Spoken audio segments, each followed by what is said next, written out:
podcasts you love. From people you trust. This is TWiT. Hi, this is Leo Laporte, and this is my Tech Guy podcast. This show originally aired on the Premier Networks on Sunday, October 11th, 2020. This is episode 1736. Enjoy.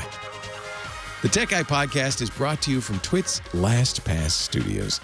Securing every access point in your company does not have to be a challenge. LastPass unifies access and authentication to make securing your employees simple and secure, even when they're working remotely. Find out more at lastpass.com/twit. This episode of The Tech Guy is brought to you by Melissa.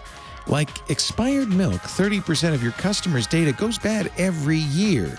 That's money down the drain. Visit Melissa's developer portal for free access to data quality, APIs, demos, and code samples. Freshen up your sour data today with 1,000 records cleaned for free at melissa.com/twit. Well, hey, how are you today? Leo Laporte here, the tech guy, your tech guy. Time to help you out with your technology, to talk about what's going on in the world of computers and the internet and home theater, digital photography, smartphones, smartwatches, auto tech. We're going to have our car guy, Sam Abuelsamid, will be joining us in about 20. Talk about the latest car tech. That kind of thing. If you want to join the conversation, if you've got a question, if you've got a burning issue smoldering in your back pocket, you should call 8888 Ask Leo. That's my direct line. A hotline to the tech guy, 888-827-5536. That's toll free from anywhere in the U.S. or Canada. Outside that area, you can still reach us, but it's a little more complicated. You gotta use a VoIP solution that will let you call phone lines. Skype works, Skype out, that kind of thing, and it should still be free. 888-827-5536. Now, you don't have to write anything down, including that number, because we make it all available on our website, which is free to use. There's no sign up. There's no charge. TechGuyLabs.com. I know I'm leaving money on the table, but I don't care. TechGuyLabs.com. More important to me that you have that available to you if you ever should hear something on the show and you go, what did he say? What was that? Where's the link? And then you could just go there. And that's why we pay a paltry sum, I'm sorry, James, to our scribe, James Tarufo, to write it all down. As scribes go, he's very affordable. Thank you, James. And he puts it all up there. Tech Guy, that's the one thing to remember, maybe. Tech Guy, that's me. Labs, that's where I am with my lab coat and my Bunsen burners and my beakers. And, of course, always got to have it on, my protective eyewear, TechGuyLabs.com. Tuesday, day after tomorrow, as I speak right now, Apple's going to have an event and announce the new iPhones. It's a little late, but they're going to do it, and there will be, according to the rumors, and when you get this close to the Apple event, the rumors tend to converge on something, and in this case, seems like a pretty good bet. There'll be 4 iPhones. Actually, the least expensive is also the smallest. And actually, this might be one that I think Apple's smart to do this. They call it the iPhone Mini. We have it on good authority. That'll be the official name. And that's going to be little, 5.4 inches. That's pretty small, especially compared to today's behemoths. It'll come in 4 colors: black and white, red, blue, and green. 5 colors. But is black a color, really? Or just the absence of colors? Black, white, red, blue, and green. If you got 3 of them, you could get red, white, and blue. It'd be cool. 64 gigs, 128 gigs, and 256 gigs of storage. Dual camera. There'll be wide angle and ultra wide angle, no telephoto. Probably, in all likelihood, Apple's event is October 13th. Oh, this is interesting. This is the latest rumor. It will not be available for order until next month, November 6th, for delivery November 13th. A month later. But that'll be the most affordable, $700. Still expensive, isn't it? But, if you want a little phone, There'll be a 6.1-inch iPhone 12, the flagship. Those are usually the best sellers. $799. Kind of the same features, just a little bit bigger. And that one supposedly will be available Friday for delivery a week from Friday. Supposedly. Again, Apple hasn't said anything, but, you know. What if these things leak out? Not so much from Apple, because Apple employees live in terror, in the fear of getting caught and fired. So it usually leaks out from China, where all that can happen to them is be thrown in a concentration camp for the rest of their lives. So I don't know why they leak, but anyway, they do. And so we call that the supply chain, the place where the phone's made. And you know, they've been making it for a month or two now, right? So they have a pretty good idea. I don't know about the prices, but I think they're accurate too. I would guess. iPhone 12 will come in the same black, white, red, blue, and green colors. But now if you step up to the 12 Pro, now you're going to have same size display, 6.1 inches, but gold, silver, graphite, and blue. You got to have a way of distinguishing it. I have the gold phone. That means it's better. But I'm better than you. And that one will have 3 cameras, wide, ultra-wide, and telephoto, plus LiDAR. Completely useless technology Apple started building into the iPad Pro this year, and it's going to appear in the high-end phones. It'll help with augmented reality, something nobody needs or wants. Okay, maybe you do. I'm just being facetious. That will be orderable, according to rumor, Friday, and available a week from Friday. So you can get the Mini or the 12 or the 12 Pro. No, you can't get the Mini. Sorry, the Mini's next month. You can get the 12 or 12. You understand my confusion here? You get the iPhone 12 or the iPhone 12 Pro.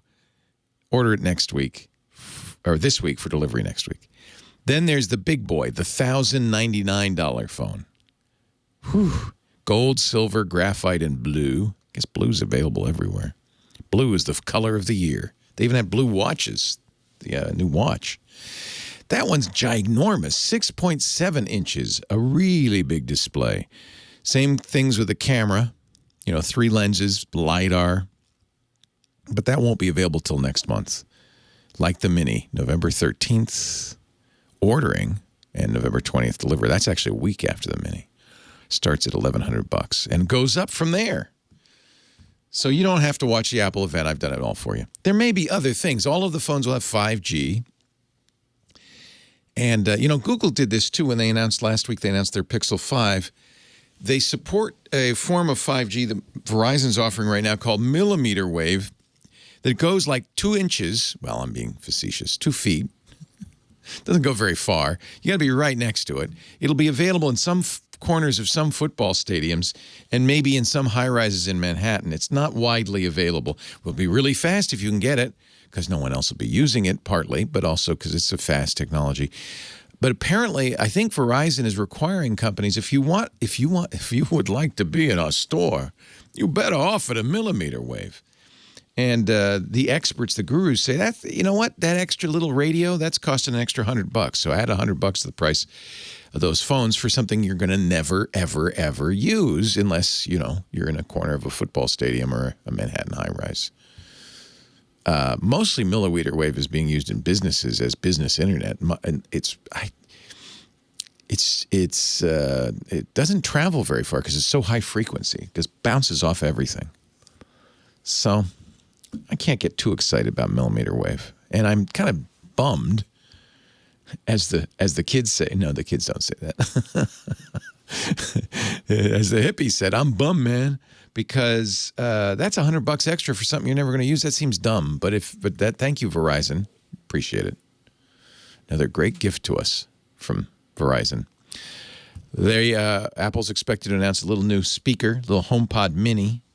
A small version of the speaker no one else bought. Did you buy one? I bought one. I bought 2. What a mistake. Doesn't do nothing. Or as the kids say, it doesn't do anything. It sits there and you can talk to Apple Music, but nothing else. Siri's in it, but Siri's like... So I don't know anyway, they think maybe they'll sell more of them if they're less expensive. They are competing, of course, with Amazon and Google, who also offer voice assistant speakers with better quality and a smaller package at a lower price. So The HomePod Mini reportedly the same price as Google's Mini, about $99. Maybe we'll see new headphones, the AirPods Studio. Maybe we'll see the AirTags, that Bluetooth tracker that has been rumored for more than a year. I kind of wonder if it's ever going to come out. But if it doesn't come out Tuesday, probably never. And then maybe a new Apple TV. We'll see. One thing I know a lot of us are thinking about is, will Apple release or announce at least its new Macintosh computers based on their own chips, the Apple Silicon? And according to one of the best connected leakers of all, Mark Gurman over there at Bloomberg, he says not till next month. There'll be another event, one more event, 3 Apple events this fall. We had one last month. That was an iPad announcement and Apple Watch announcement. Then this month will be the iPhones and maybe a few other little subsidiary products. They don't want to take away the spotlight from their big product, the iPhone. And then next month, and I think one of the things Apple will announce, along with maybe a laptop based on Apple Silicon, is a better name. Because I don't know about you, I'm tired of calling it Apple Silicon. It's got to have a name, a catchy name, like Unobtainium. That'd be a good name. 8888 Ask Leo. That's the phone number. That's the rundown. That's all you need to know. You don't even have to listen on Tuesday because, I'll be, I sit there. What I do is we stream the event, and then I and my colleagues, Apple experts, we sit there and we kind of snipe at it while it's going on. And we stream that on our podcast network, twit.tv, if you want to join me. It's fun. It's kind of almost Christmas Day these days. That's all we got. New phones. Woo. Something's different. She's a doozy, boys and girls. It's the unbreakable phone angel, Kimmy Schaffer. Kimmy, don't take no Schaffer. Hello, Kim. Good morning. How are you today? You said you were wool gathering. I'm wool gathering. I'm daydreaming. Daydreaming and I'm thinking and I'm of you. also basking in the glory of that special phone call we got yesterday. How was that when Steve called? Did you get all excited? Twitter-pated. You've talked to him before. No, that was Heather. Oh, this is your first time? Yeah, this was my first time. So what does he do? He calls and you answer the phone. You go, hello? Yeah. The tech guy show, and he says, hello, this is Steve Martin, movie star and comedian. No, he didn't even say that. He's like, this is Steve. Yeah, I'm like, yeah. Uh-huh. He's so cool. And then I said, okay, hold on. You'll be next. He's so cool. And then he's like, no problem. I enjoy listening. And then he goes, who is this? And I said, it's Kim. Aww. And he said, oh, yeah, I know you, Kim. And Isn't he the greatest? He is he's just so normal. Yeah. And I wanted to ask him if he would have been at the Hardly Strictly Bluegrass this year had it actually gone on. With his friends, the Steep Canyon Rangers. Yeah, but he is so good. He's been posting. Up the phone and ask him again. He's been posting. I actually was starting to worry a little bit about him because he kept posting videos of him playing the banjo in the woods all alone on a stump, and I thought, Well, but he is a masterful banjo player. Yeah, he's great. Yeah. I think I've actually seen him at that show before. Kind of makes me mad. Yeah, I saw him around here not so long ago with his Steep Canyon Rangers. It kind of makes me mad that one person should be so dang talented. He's got he's brilliant comic, brilliant serious actor, brilliant screenwriter, brilliant playwright, brilliant novelist. I love his novels. What else? Plays the banjo. Pretty dang good. Just so funny. I was telling John, one of my favorite scenes was in that movie. I think it was called It's Complicated. Yeah. Him and Meryl Streep are getting stoned. Oh, that's such a good movie. It was just so funny. I love that movie. Yeah. I died laughing. Yeah. At that one, so. Well, anyway. Anyway. We could talk about Steve all day, I suppose. And he's welcome to call anytime. He knows that. I tell him that. You know the hotline. You know what he says? Don't leave it another 10 years. No, you know what he says? He says, I don't, there are people who have problems and I don't want to get in the way. I know. It's That's very humble of him. Your problems are just as good as anyone else's, Mr. Martin. I just want to say that. Who should I talk to? How about Hawaii Cop who's not actually in Hawaii? I know Hawaii Cop darn well. He's called us before. I love talking to him. Stan is on the line. Thank you, Kim. You're welcome. Hello, Stan. Hey, Leo. How you doing, man? I am great. How are you? I want to let you know that I just installed the Eero system a half hour before the show. Eero, I have to tell everybody, this is FTC regulations, our fine sponsor. But it's a great system. I recommend it. And what was this to solve a Wi-Fi problem? Yeah, it was time to move on. I have the Asus router. I'm going to hang on. Those are good. I recommend those. Yeah. Yeah. Eero's the mesh thing, so you get multiple units all over the house, which is better than doing a Wi-Fi extender. And works covers my place just fine. The Asus was fine, but I had a problem downloading the update over the air. Couldn't get the internet. But I contacted them, and they sent it to me in a file, and it uploaded fine. Oh, good. But it is an issue. You got to keep your routers up to date because they can be problematic. But go ahead. What's your question? The question is that I'm still on Mojave on my iMac, and I know Big Sur is coming out soon, and I know that Catalina made some changes. So I guess my question is, should I just wait for Big Sur, or should I do Catalina first and then go to Big Sur? I am not convinced, but I think you have to be on Catalina to go to Big Sur. I don't know if you could do the jump. They've done that in the past. So the jump to Catalina, which is the current version of macOS, eliminates all 32-bit applications. So before you do it, it's a good idea to check. And you can do that in the system information under the Apple. It says about this Mac, and then if you press the button that says get more information, it'll tell you if you've got 32-bit apps. So you should look and see what those are because they will not run. I don't think I have anything really important. I do websites still. I got about 45 clients, and so obviously I don't want to lose that. You won't lose that. It's otherwise it's a pretty straightforward upgrade. Big Sur follows on that by making kernel extensions a little trickier for developers. So once you go to Catalina, the current version, you'll start getting warnings. Oh, this is a legacy kernel extension. You're going to want to look for an update. Dropbox does that. A few of my apps do that.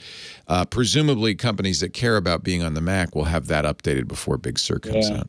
I could lose a lot of apps, and it wouldn't really hurt me. But, of course, on the other hand, I've got everything backed up on iDrive, so I'm not worried about that. So that's the key, of course, is before you do a system upgrade, you absolutely should back up because most of the time it's fine. Apple's very good about making this work. Right.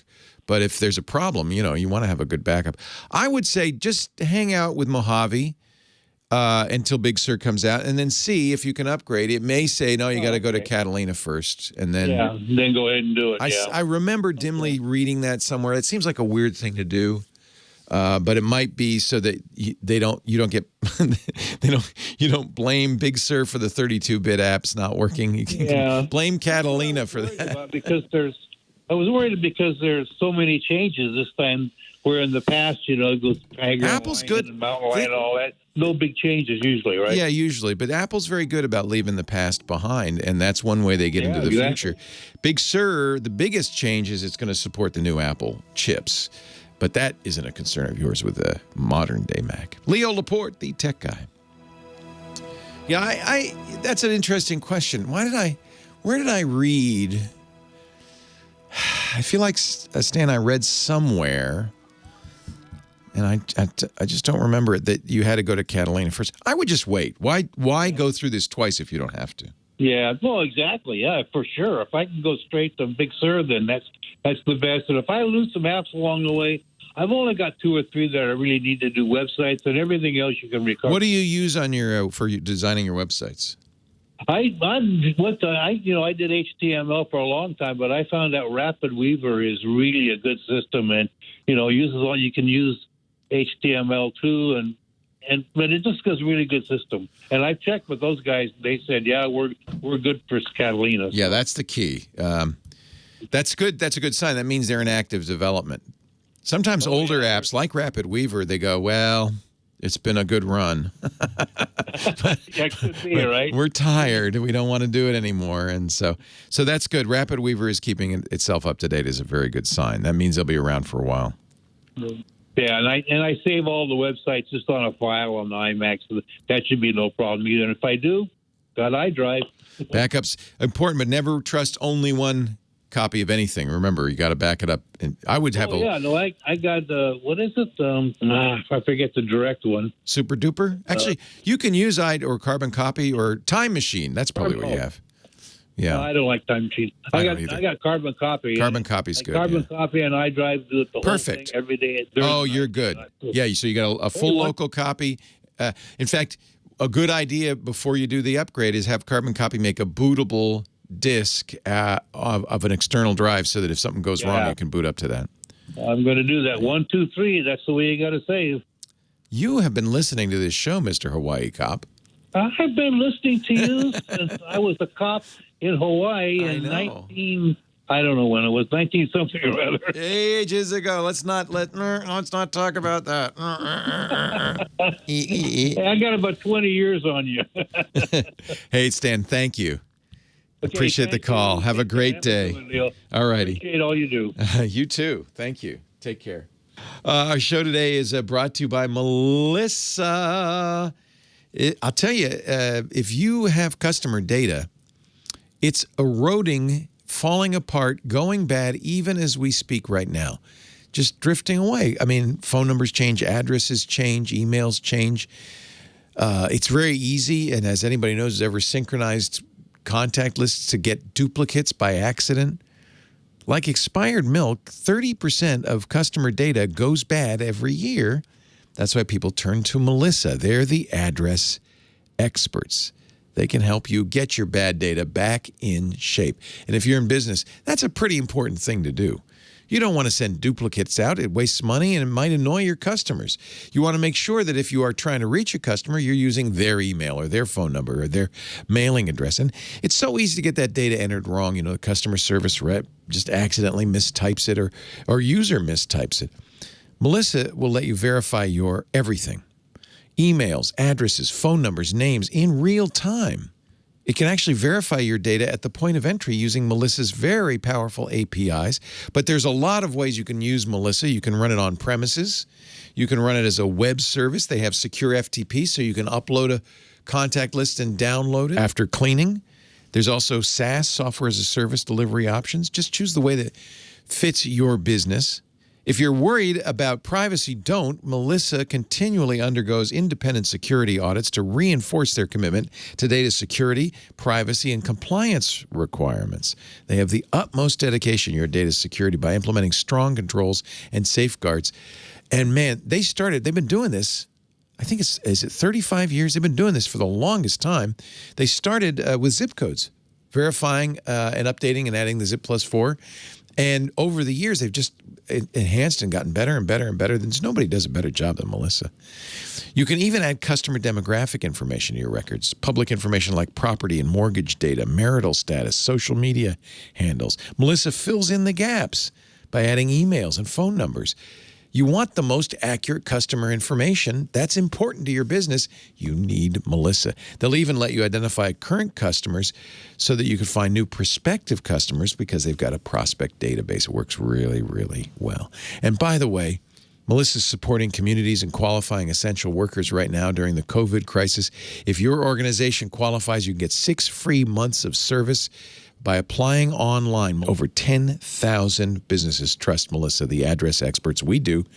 You could trust Melissa to be your foundation for data-driven success. I mean, we do it with our Christmas card list, but still, hey, to me, that's important.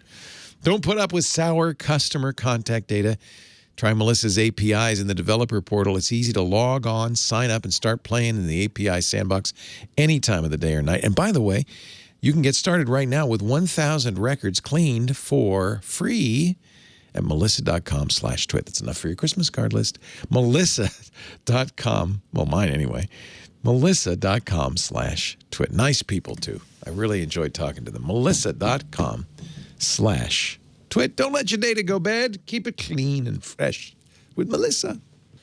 Hello, Sam Abuelsamid. Uh-oh, he's jump-starting his car.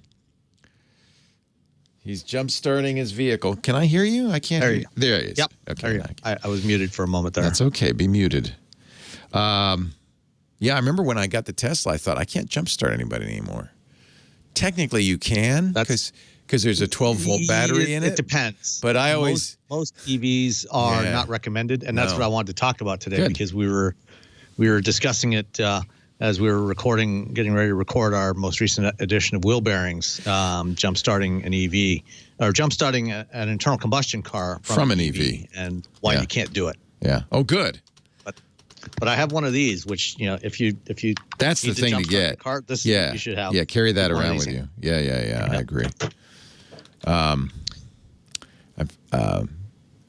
what happened? I guess if the battery dies in an electric vehicle, there's no jump starting. You just got to get it towed. Well, no, it depends because there's actually two batteries in there. You have your big high voltage battery, which is the energy to actually move the vehicle. But there's also a 12-volt battery. I know, because on my Tesla, like 1 or 2 years in, it died. Yeah, I thought, what the hell? It's actually a common problem on Teslas. So mad. Premature death of the 12-volt batteries. Well, the good news is it was under warranty. So, and then they came to me and put it in. So it wasn't a big deal. You know, I mean, the 12-volt batteries are, they're like $100. You know, it's just a standard lead acid battery. Exactly. So isn't that funny? Yeah. So where's my Ford, baby? What's the latest? Production has started. They said they're going to have each dealer will have one. Yep. So excited. So probably won't be till like late November, sometime in December. I'll look for an email. They're actually delivering them to customers, but production has started. That's perfect timing for me because Christmas is when my lease runs out on the old one. I'm so excited. Wait. I actually saw one yesterday. I went out for a drive in the Miata, and I saw one in a town nearby here, parked in front of a restaurant. The Ford employees driving around. Here we go. It's time to go low riding with Mr. Miata himself, Sam Abuelsamid. He's a principal researcher at Guidehouse Insights, a car guy through and through. He's got antifreeze in his veins. His podcast, Wheel Bearings, is available at wheelbearings.media. He joins us every week to talk about car tech. Hey, Sam. Hello, Leo. How are you this week? I am good. In my ute, I used to drive around with jumper cables in the trunk because I wanted, for two reasons. One, because my battery died a lot because I couldn't afford a new one. But two, because I wanted to be a nice guy, a good citizen, a good Samaritan. And if especially if it were an attractive young lady, because I was, in my 20s, I want to be able to jump start a car. I don't carry them anymore. Am I a bad man? Is that because you drive an electric vehicle now? Yes. Yeah. When I got the Tesla, I got scared. I looked it up. There's ways to do it, but I got scared. What is it about electric vehicles? You think it's just a giant battery would be perfect for jump starting. You would think that an EV would be the perfect vehicle for jump-starting another car, but in fact, it's usually not. And in most cases, it's recommended that you don't use the EV to jump-start it. In fact, in many cases, it won't even work. And the reason first of all, you'd need a battery to connect it to, right? Terminals, right? Yeah, well, I mean, actually, there usually are terminals, and a friend of mine was actually just driving a Hyundai Kona EV last week, and came across somebody that in an internal combustion car that had a dead battery and needed a jump start, and she tried to help him out. Turns out wouldn't work, couldn't do it, and the reason why is EVs actually have two batteries in them. You have your standard, you have the big high voltage battery, that's the one that you plug in to charge. That's what actually drives the car, provides the energy for propulsion. Mm-hmm. And then there's actually also a standard 12-volt lead acid battery in there as well, just like you would have, like we've had in cars for 100 years. Yeah, why do they do that? Why do they need they got a giant battery? Well, because most of the systems in the car, things like the instruments and the heaters and the power windows and all this other stuff, all that stuff actually runs on low voltage. It runs 12 volts. It's designed for 12 volts. And, so what they, and in a traditional car, on the engine, you have an alternator, which is basically a generator that's also got circuitry in there to convert it to alternating current, or actually generates alternating current. It's got circuitry to convert to DC to charge the battery. And in an ICE, that energy from the alternator is what provides the juice. Once you get started, the battery is used to start the car, to crank the starter motor and get it started. Once the engine's running, it's actually running the alternator recharges that 12-volt battery and provides all the power for all the other stuff in your car, the computers and everything else. So typically that battery in an ICE car is going to be fairly good size because you need enough enough juice to actually turn over the engine and get it started. In an ICE or in an EV, that 12-volt battery is now providing the juice for all those systems. But it's just an accessory battery. It's not a starter battery. It's not cranking the car. And because there's no engine to crank, they typically make that battery smaller, lower capacity, lower cranking amps. So while in theory, and in some cases you actually it will work, but you will find the terminals for the battery, somewhere either under the hood or perhaps in the trunk, depending on the vehicle. You'll find the terminals just like you would on an ICE to jumpstart from, but that battery typically won't have enough cranking amp power. I get it. To turn over to provide the juice needed for the other car. It's just too dinky. It's a dinky little battery. Oh. Yeah, because all it's doing is powering those other systems now. And it's getting recharged from the high voltage battery in the EV through a DC to DC converter. So usually your high voltage battery is like 400 volts. In some cases 800 volts. You wouldn't want to use that to crank it. No, but so we stepped that down to 12 to keep that 12-volt battery charged. Right. And then that powers the other systems. So it's getting trickle charged by the lithium-ion batteries, so that it can power the accessories. But I've heard that in some of the newer Teslas, maybe the 3 and the Y, he's eliminated that because you just make the accessories compatible with the big battery, right? No, Is that not true? I don't think that they have it. Still, as far as I know, they still have a 12-volt battery in there. You can see that must drive Elon crazy to have one of them in there. I don't want that. It does. Because the thing is, a lot of those, most of those systems, those other accessories are, they're designed to run it. They're very, very low power systems. Right. So you don't need that much voltage off of them. And you don't want to carry around a big inverter or something to. I don't know what you'd need. I mean, you have an inverter in there anyway because the battery is DC and your motors run on AC. They're AC motors because they're more efficient. So you still have a big inverter, but it's just easier to have a 12-volt battery in there to handle all the other stuff. And they're cheap. It's a cheap part. And it also it simplifies some things, because you're running the computers off of that, to start the car. Right. So there's a lot going on there, so it's just easier to have that. It's really almost a backup battery if you think about it. Pretty much, yeah. It's if you can think of it, like in your computer, you've got the little CMOS battery. It's kind of like that. Right. Just kind of keeping some basic stuff running at low power. Right. So now, what should I do then in my EV if I run into a damsel in distress? I just say, "Hey, sorry, can't help you." You can carry one of these with you. What's that? What do you got there? You can buy these. This is basically a little jumpstart battery. You can get them at any auto parts store, usually at places like Target or Walmart or on Amazon. And it's basically just a lithium-ion battery. Probably everybody should have this. My daughter, I should get this for my daughter, so she doesn't have to ask those creepy boys for a jump start. She can just do it herself. They used to have great big ones that actually had a lead acid battery. I remember those. I used to have one. Yeah. That you could just take. You'd leave it plugged in. And so there's enough juice in those little guys to crank the engine? Lithium-ion batteries can have a lot of power. Depending on the chemistry and how it's configured, and it can be enough to jumpstart the car. And so you can keep one of these in your glove compartment, and just keep it plugged in, plug it in to charge, make sure it's charged up.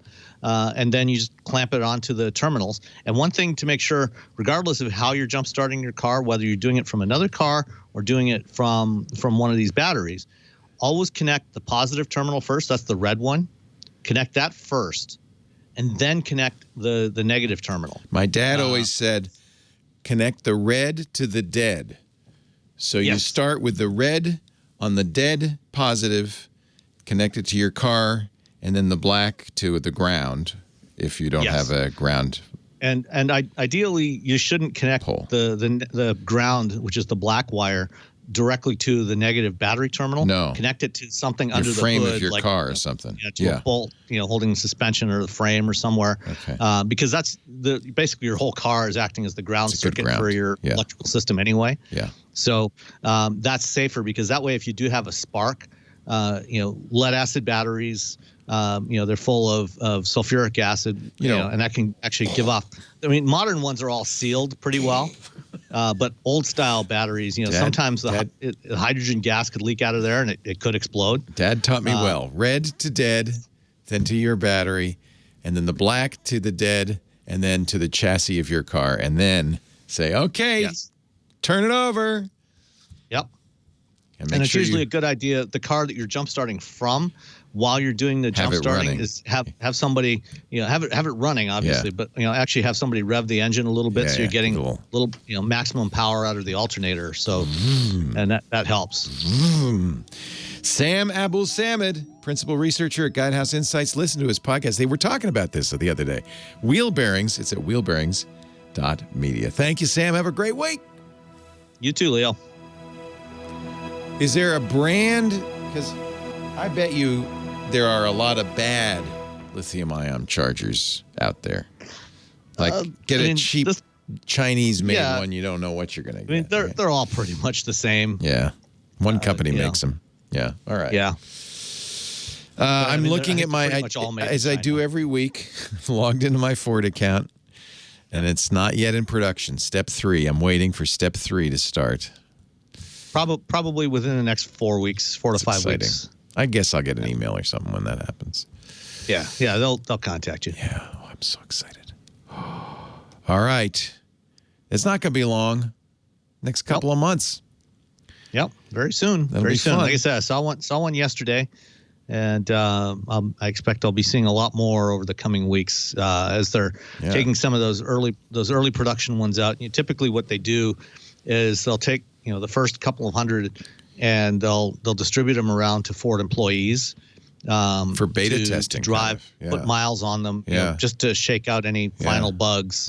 And get as many miles on them as they can before they, both in terms of things like software, but also anything, any shakes, rattles, and noises, things that might be manufacturing process problems, trying to sort that stuff out before they ship to customers. Probably crazy to get the first one out of the chute, but I did that with the Model X. No. What could possibly go wrong? Yeah.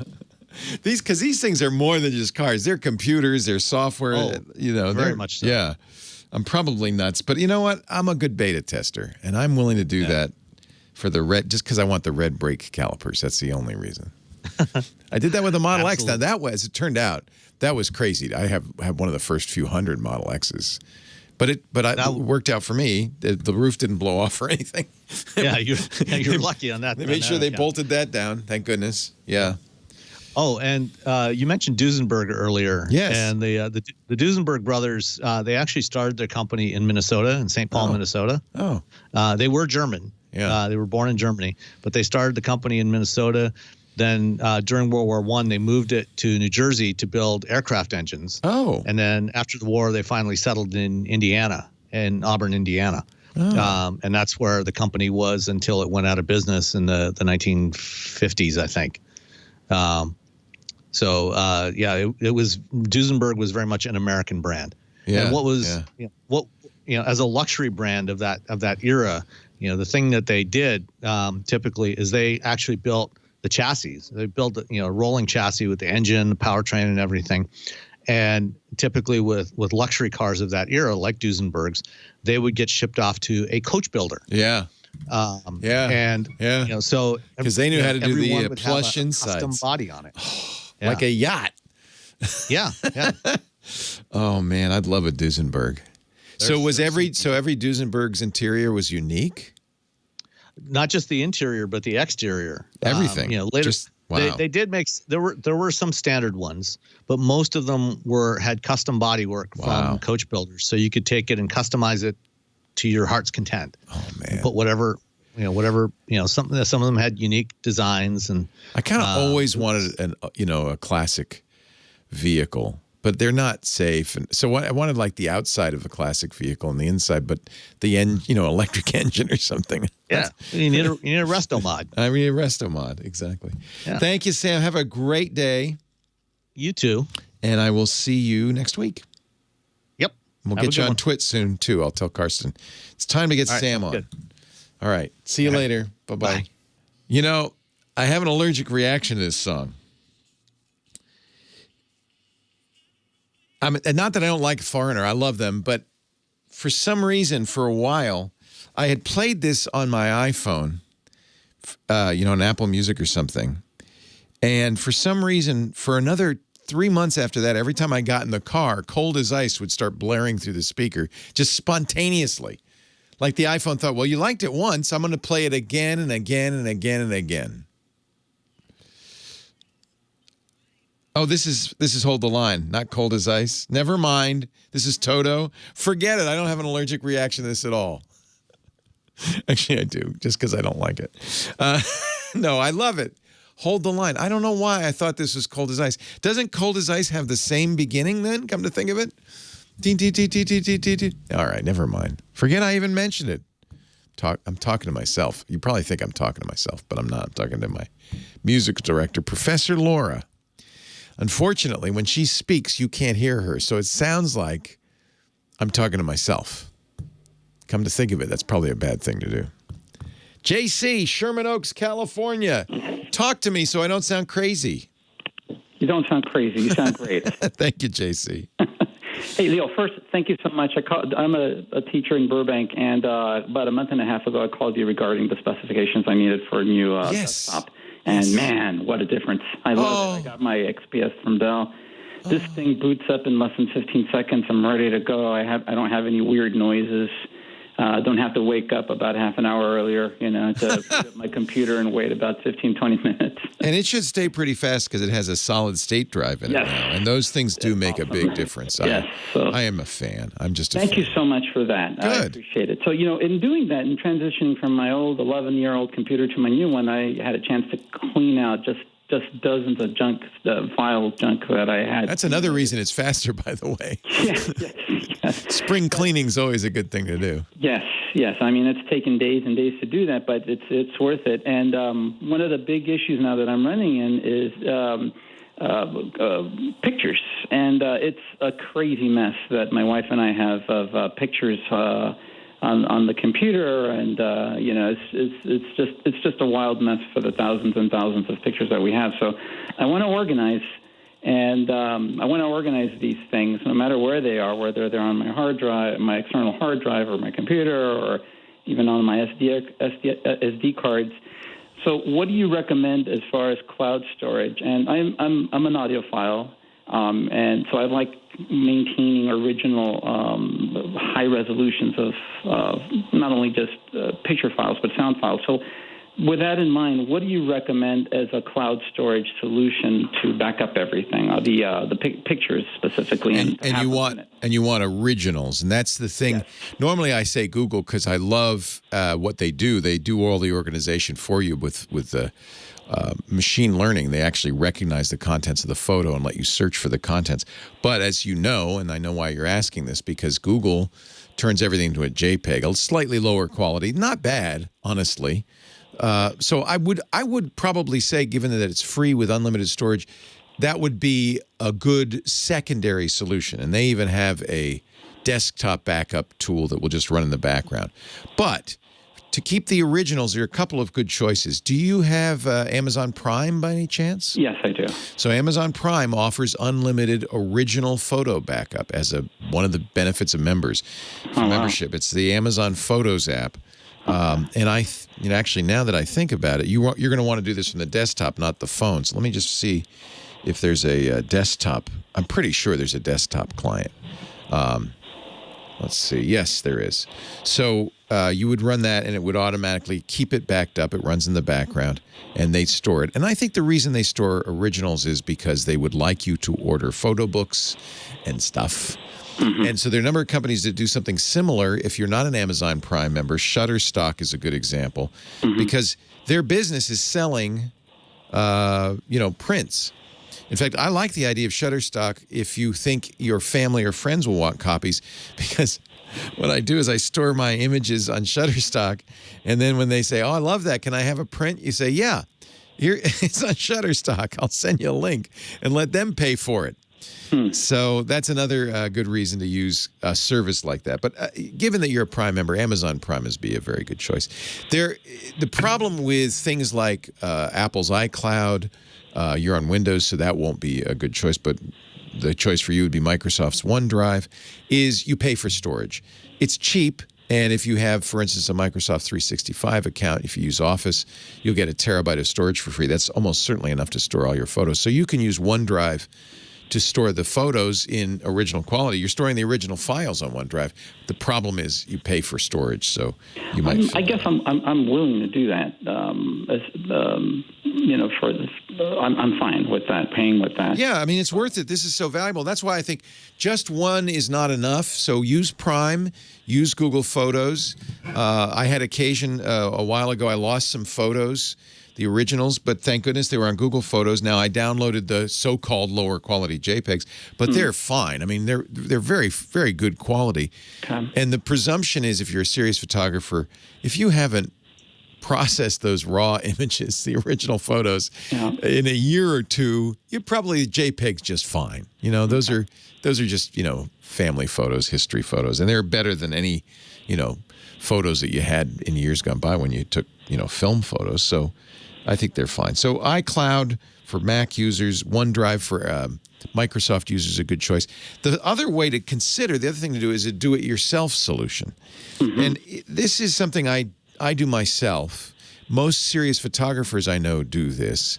And that's because, sometimes you want control of it yourself. And so if you get a network-attached storage device, NAS, the idea that it's a computer, but it doesn't have a keyboard, mouse, or monitor. It's what we call headless. It's just on your network, and it's a giant computer. It has multiple hard drives. It can store, as much as you can load it with. You choose the capacity by adding the hard drives, but it has lots of tools for things like automatically backing up every machine on the network. It can back up to the cloud itself. I use a network-attached storage from Synology, and that's the one I recommend, Synology. There are tools. Synology offers its own photo tools. I found those not as good as Google's, but they do organization and face recognition and stuff like that. And the advantage of it is you're not giving that to any corporation out there. You're doing it all locally.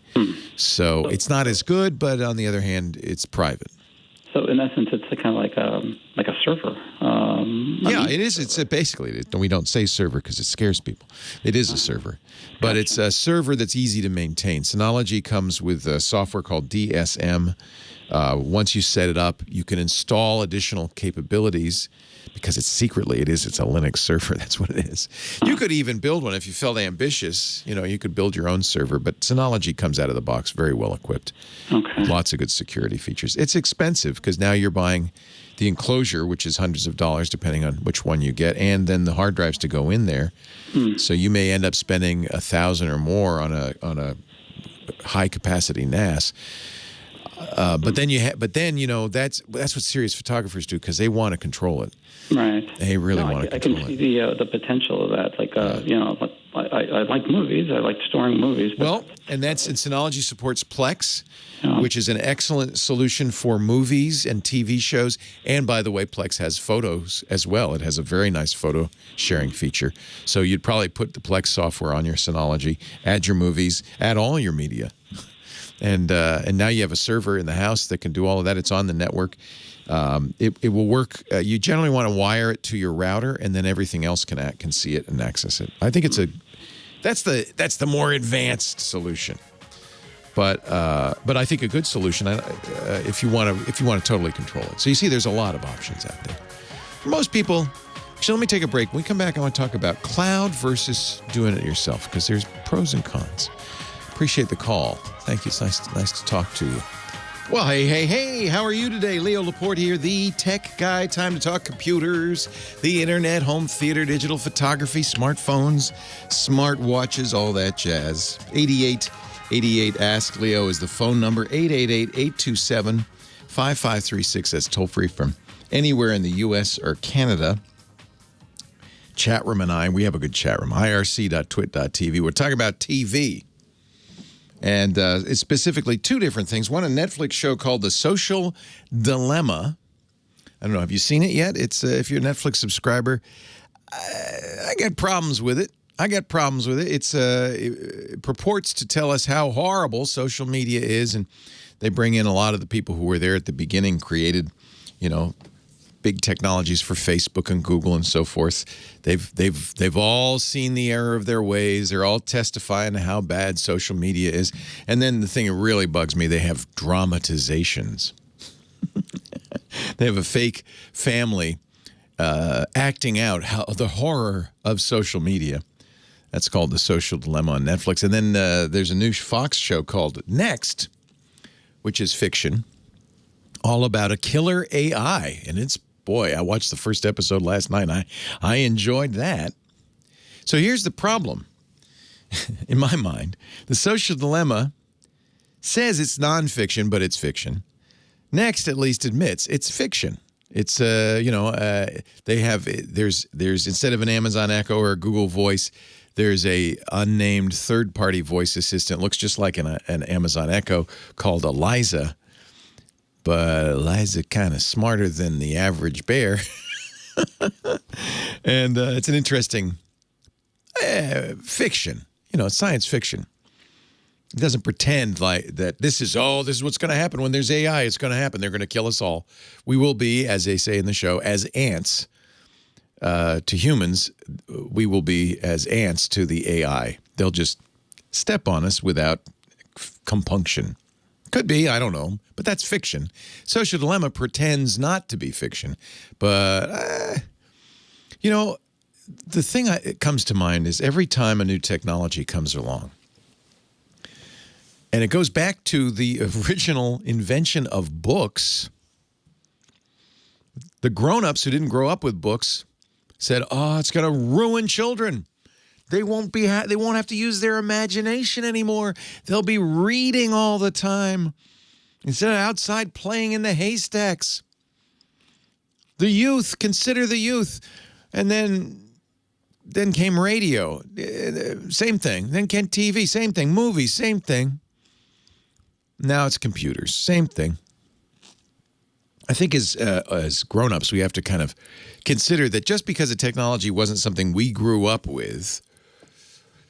Remember we called the TV the boob tube, and we said it was going to rot the minds of kids. Well, we're the boob tube generation. Maybe our minds are rotten. I don't know. I don't think so. I watched Gilligan's Island. It's stupid, but it was amusing. It's no worse than a book. Well, books, they're really the problem.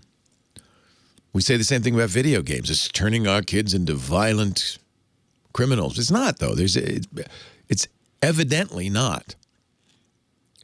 Cartoons. We thought, kids watch too much cartoons. They watch all that Tom and Jerry. They're going to go beat up their kid's sister because they think that's funny. And they didn't. They know the difference between cartoons and real life, between video games and real life. Social media, it's interesting. It certainly has a strong impact on society. And I'm not going to say it doesn't have any impact, because it clearly does. But I'd be hesitant to join the chorus of grown-ups who say, rock and roll, it's going to ruin our kids. Rock and roll. I don't. The grown-ups did that to me. I don't want to do it to our kids. It's good and bad. It has a lot of potential. Without social media, there's a lot of things that would be worse in this world. We wouldn't know about George Floyd if a very brave young woman hadn't posted that video onto Facebook, and Facebook disseminated it widely. We wouldn't have known about it. I can go on and on with counterexamples. But like all technologies, we talk about this a lot on the show. Technology is neither good nor bad. It just is. How we use it, what we do with it can be good or bad. And in some cases, it's both. I don't think social media is as bad as the atomic bomb. But yeah, it can be misused, like anything else can be misused. And this is the case, and I think it's the case that goes back to books, video games, television, radio, newspapers, movies. There is always some small percentage of the population that will misuse it or become addicted or use it to withdraw. I suspect they would find something else to do the same thing with if social media didn't exist. Most teenagers I know, pretty good. They know, they like it. They use it. It's a great way for them to communicate, especially now when they can't get together in person. It's amazing. TikTok and Snapchat, those are the top two with the people under 25. Facebook's not so much with the younger kids. It's Facebook's mostly us olds that use Facebook, oddly enough. And, and it's true that Facebook has... I think the thing that's interesting about, and I would say Facebook and YouTube are the prime examples of this. They use computer programs, algorithms we call it, to improve stickiness or engagement. In other words, they manipulate, in the case of YouTube, the recommendations, the next video. And, most people, it's autoplay, so it comes up automatically. In the case of Facebook, it's the news feed. They manipulate that to keep you looking at it. They want to keep you engaged. The more time you spend on the site, the more money they make with advertising. So I don't think they've done this evilly, but they've created algorithms. TikTok does this too. Everybody does it. Twitter, less successfully, but everybody does it. Anything that's algorithmically, you're not just seeing the newest video on TikTok. You're seeing the video that they think you're going to like and watch. And YouTube, same thing. There's too many videos on YouTube. You couldn't see the newest video. There's new ones all, every half second. So they pick the next one for you. And that algorithm is designed, I think not with evil intention, but it's designed to keep you on the site. What the upshot is, we humans like, we like extremes. And so what happens is you get more and more extreme content. See, I think Facebook, the original promise was Facebook, you follow your family and friends and you'll see what they posted in the order they posted it. That's all I want, the chronological feed. And they do offer that. There's a setting, but it switches back every time. The chronological feed is what I want. I'm on Facebook. I just want to see what my family and friends are up to. That's what I use it for. But no, what you really get is what they think is going to get you to stick around, to watch more. And sometimes that gets more and more extreme. And that's the part of the problem. Same thing with YouTube, part of the problem. And I agree that we got to be aware of that. There's pretty good evidence that extremist groups use both sites to find and cultivate new members, and that's problematic. I don't know what I think we should demand that both Facebook and Google and YouTube pay attention to this and maybe optimize a little less well, maybe be less sticky. I don't know. There's a solution there, but I don't think we throw the baby out with the bathwater. I think all technologies get misused, can be misused. We have to be aware of it. It's worth watching The Social Dilemma as long as you understand it's propaganda. It's pretty hardcore propaganda. It's not fake news. It's not a lie. But it has a strong point of view that may not be the only point of view. I guess that's what I would say. And I really didn't like the dramatized things. At the end, the mother gets a timer. One of those, you can get these bread boxes that you set a timer and she puts her daughter's phone in there and locks it. Said, you can't get your phone for an hour. It's while we have dinner. Reasonable, right? Now remember, this isn't real life. This is an actor portrayal. The kid takes a hammer, breaks open the timer, and takes her phone, goes upstairs, and says, I'm not having dinner with you. I want my phone. I need my phone. I need my friends. And that, my friends, is an example of what's wrong with social media. Well, I don't know. That's a little simplified. 8888 Ask Leo, that's the phone number. 888-827-5536, toll free from anywhere in the U.S. or Canada. Let's talk high tech. I'm not a cheerleader. I want to say I'm not a complete cheerleader for high tech either.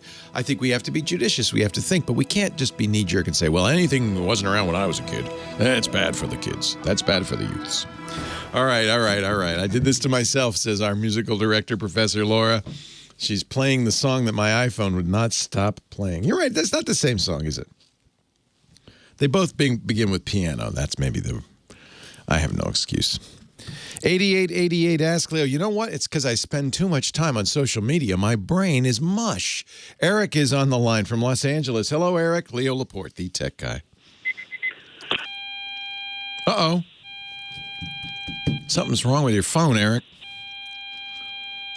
That does not sound good. Tell you what, I'm gonna put you on hold. Maybe we can get Kim to figure this out. She's so good at this. Kim, can you figure out? It sounds like Eric's pacemaker's failing. Tom in Costa Mesa, California. Hello, Tom. Hey, Leo. Nice to talk to you again. Welcome. To feed off your car program, Tech Guy is a doozy of a program, and I enjoy it very much. We were talking about Duesenbergs. Yeah. Thank you. Yeah. Thank you. I appreciate it. First of all, I was wondering if you're going to celebrate, and again, feeding off your recent bit about algorithms. Yes. Are you going to celebrate the Lovelace Day this coming Tuesday? I shall. I did not know that. Yes. The Countess Ada Lovelace was often considered the first computer programmer. She didn't have a computer way back in the day, but she knew a guy named Charles Babbage. Yes. Who had invented, at least in his mind, a computer. This is back in the mid-1800s. Yeah, 1840s. Yeah, the analytic machine. She was the daughter of Lord Byron, the poet. And now she's honored because, A, she was a mathematician and an early kind of at least theoretical computer programmer, but also because she was a woman, one of the first of her kind. So they actually named, the Department of Defense named their computer programming language after her, Ada.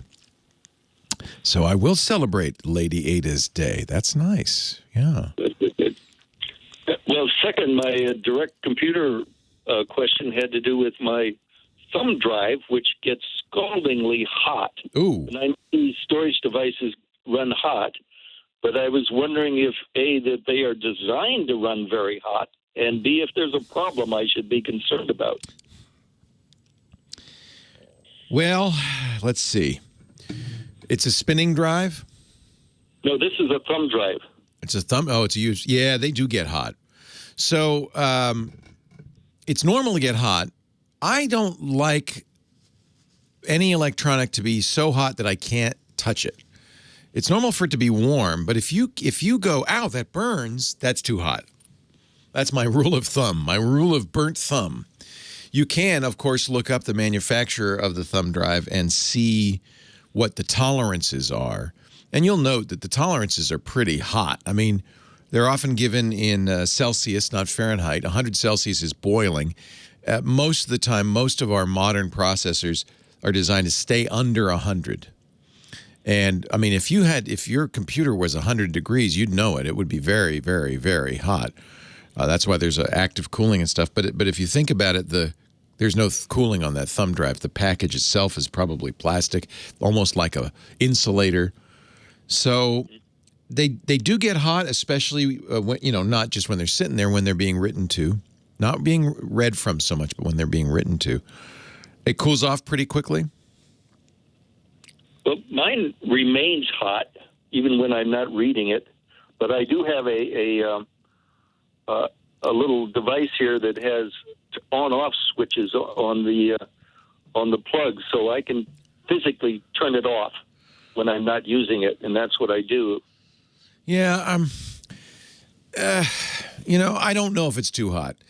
It should be hot. It's not unusual for anything like this to be hot to the touch. If you were to be able to open up your computer and touch the processor while it's working, it would probably be too hot to touch. It would burn you because it's getting close to 100 degrees. I doubt that thumb drive's getting that hot. What does heat do? Well, ultimately, it makes it less reliable. Over time, it'll wear it out. But whether it's within the tolerances, I don't know. I mean, is it a brand name thumb drive, or is it just kind of some? What is the brand? Well, I've had it for over 2 years, and it's still hanging in there. Well, that's good. I guess my answer would be you shouldn't. Say again? SanDisk? SanDisk. Yeah, that's a good brand. That's one of the best, in fact. I would say but this is the case with all flash media, removable flash media. Don't trust it. They do fail, and they will fail faster if they're getting hot. I think it's normal for it to get hot, but is it too hot? Like if you touch it, you go, ow! Well, it's scalding. It won't burn me, but it's scalding hot. That's right within the normal limits. It shouldn't be hot if it's not doing anything, but it's doing. It may be. Does it have a blinking light on it so you can see if it's getting read or written to?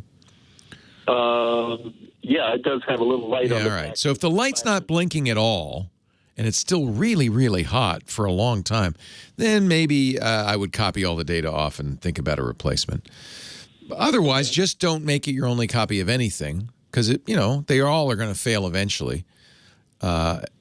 It's and you could go to the SanDisk site and see what the tolerances are. But Got it. as long as you can, I would say you should be able to touch it. It might be hot, like ow. Your phone too will get that way. You think about it, that thumb drive has no cooling. There's, it's a piece of plastic around a chip. There's very little cooling. It's not metal. It's not. Sometimes I'll buy metal thumb drives just for that improved cooling. But those are hotter, right? Because the metal's more conducting. So that's a really good question. I would say no, it's normal, but never just trust it because they fail. Leo Laporte, the tech guy.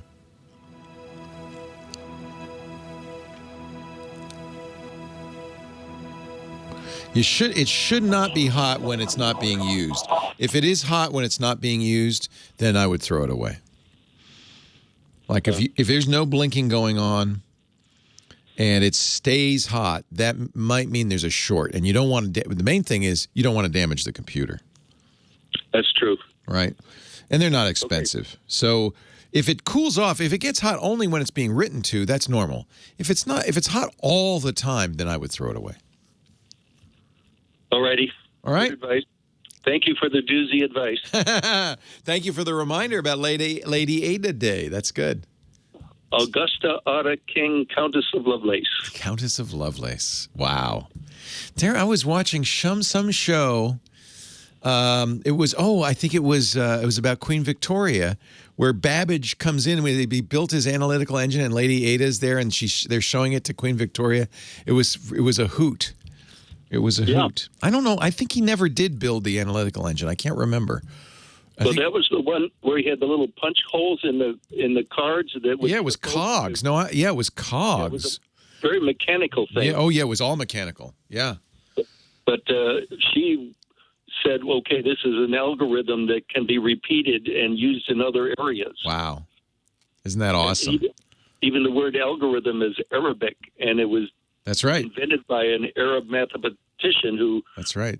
started writing down algebraic formulas for calculations for the first time. Absolutely. So sounds like you're a historian of data science, computer science. I like to peel back the onion, yeah. I do too. But she's died young, 36 years old. That is amazing. I didn't realize she died that young. Wow, that's sad. But her contribution is just phenomenal. Wow. And she was the only legitimate, I shouldn't use that word, the only child in wedlock of Lord Byron. That Lord Byron. He got around, didn't he? Yeah, well, he had a lot of out of wedlock. I don't like to use the word illegitimate. No, out of wedlock is probably less pejorative. But, yeah, the history of mathematics is very interesting. I find it fascinating as well. I do, because it's all in the mind. I mean, once you get past counting pebbles, pure arithmetic, it becomes a mind exercise. It's fascinating. Hey, a pleasure talking to you. Thank you very much, Tom. Again, stay doozy. I will. Take care. Right. Bye-bye. Bye. Leo Laporte, the tech guy, 8888. Ask Leo. That's the phone number if you want to talk high tech. Let's try Eric again. See if he's okay. Are you there, Eric? I am. It was all my fault, Leo. I was trying to get off speakerphone, and I pressed the wrong button. Be very careful. I thought your pacemaker was going off, and I was worried. Okay, good. I'm glad you're all right. No problem at all, Eric. What can I do for you? Thanks. No, this is going to be a very rudimentary question for you, but I'm over on Windows 10 now, and I hate it. But besides that, my desktop, my screen icons are frozen, and I know it's my fault because I was trying to be in the guts of this thing, cleaning it up because Windows lays a lot of stuff out there. Yeah, but you see the error of your ways. Yes. Because cleaning things up were you in the registry? I don't think so. You were just deleting files and stuff? I wasn't deleting files, no. I was just, because 7's laid out well for me. I understood it. And it's, right. I know it's old school to you, but 10, it's like, you know what it's like? 10 is like getting a new car where they have all new bolts and nuts on it, where they won't develop a tool for 5 years. So I know. go to the mechanic to be fixed. I know. Yeah. So when you say your icons, is it that you can't drag them? Is it that they're stuck on the screen and they won't go away? What exactly is going on there? I can double click on them to open up, like for email. I have icons for email. And it doesn't open. Doesn't open anything. It doesn't open. Just doesn't work. Yeah. Yeah, and I have, I'm coming to you because I've already looked on. And I presume you've rebooted the machine, right? Yeah. Okay. Oh, yeah. So it's not getting better under a reboot. And the machine otherwise operates normally, like when you run a program, everything's fine. The menu, does the start menu work? You can open things from the start menu normally? Yeah. I can get in there, and I thought, okay, I was in settings. I don't know what part I was in, but I was doing stupid stuff like changing. I wanted a desktop. I wanted the background. I just wanted a nice background on the screen, and so I changed that to whatever they offered, and this and that. That shouldn't mess it up. More comfortable. I know, and all of a sudden that came back, and my icons were frozen, and it's very. I know it's a simple fix, and I'm like, do I need to bring it now to a computer? Oh no! I don't think you need to do that. So my first thought is the icons are stored in a cache, because if they had to, you've actually seen this happen the first time you open a folder. Sometimes it takes a while for the folder to build as the icons are loaded in, but once they're loaded in, Windows saves them in a cache so that it can load them more quickly in future. So if I have problems with icons, I often will delete my icon cache. So that might be the first thing to look at. That is not hard to do, but you have to kind of dig around. I think you're already burned. But it's in your user folder. So users, your username. There's a folder called app data. You can actually, if you're in the command line, app data, if you do %app data %, it'll take you to that folder. CD space app data %. Then under app data, there's a local folder, then Microsoft, then Windows, then Explorer. And the Explorer is what you use. That's the Windows Explorer. That's the thing that is showing you the icons, showing you the desktop, showing you the start menu and all of that. If you delete there, you'll find inside there a number of icon cache files. Another way to do this would be to search for icon cache, one word, ICON CACHE _, because the icon caches all begin with that.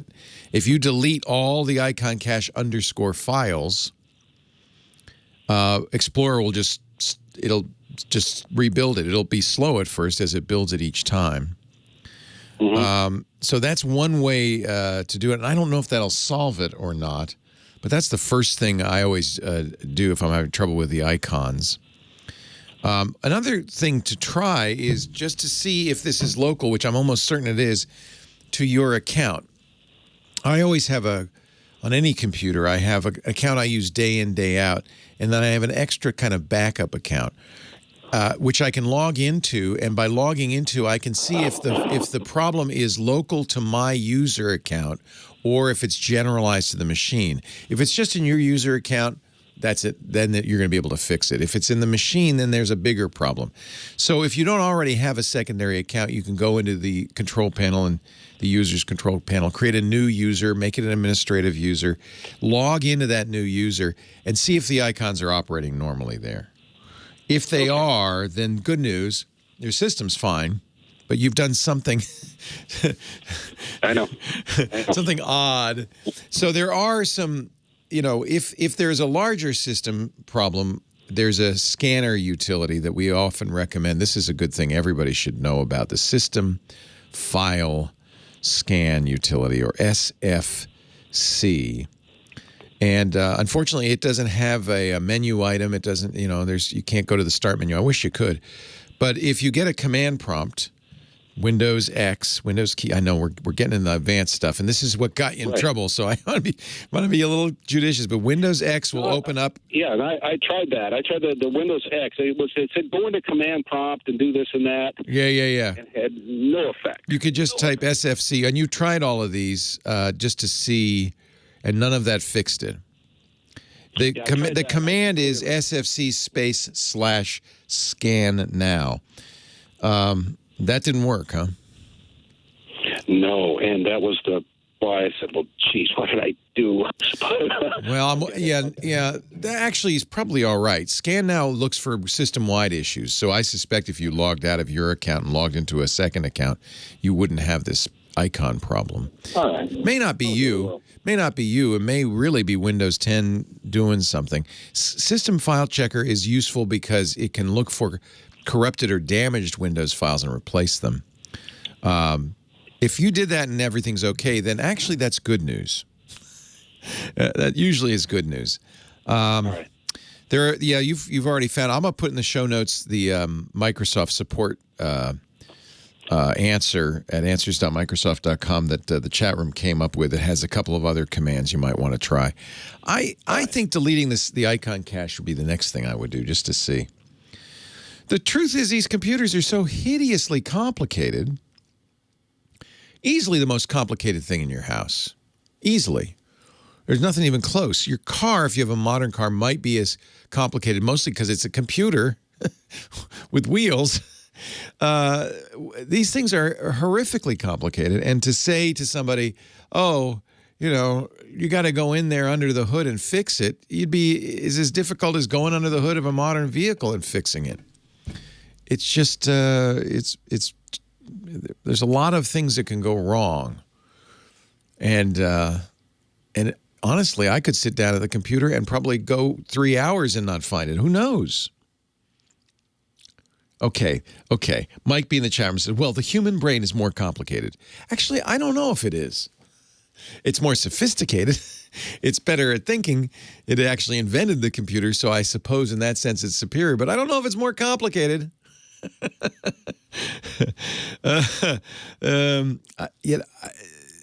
You got me. I don't know what's wrong. It's kind of hard. I'm, visualizing the issue. I would look at the icon cache. That's often a problem. And if you could even Google reset Windows 10 icon cache, and you can find the steps to do that. It's a little more complicated. It's hard to describe on the radio. These modern general purpose operating systems are insanely complex. I'm surprised they work as well as they do. That's why I often tell people, you'd be better off with an iPad or a Chromebook. Not because they're simpler, but because if something goes wrong, you just wipe them out and start all over. Leo Laporte, the tech guy.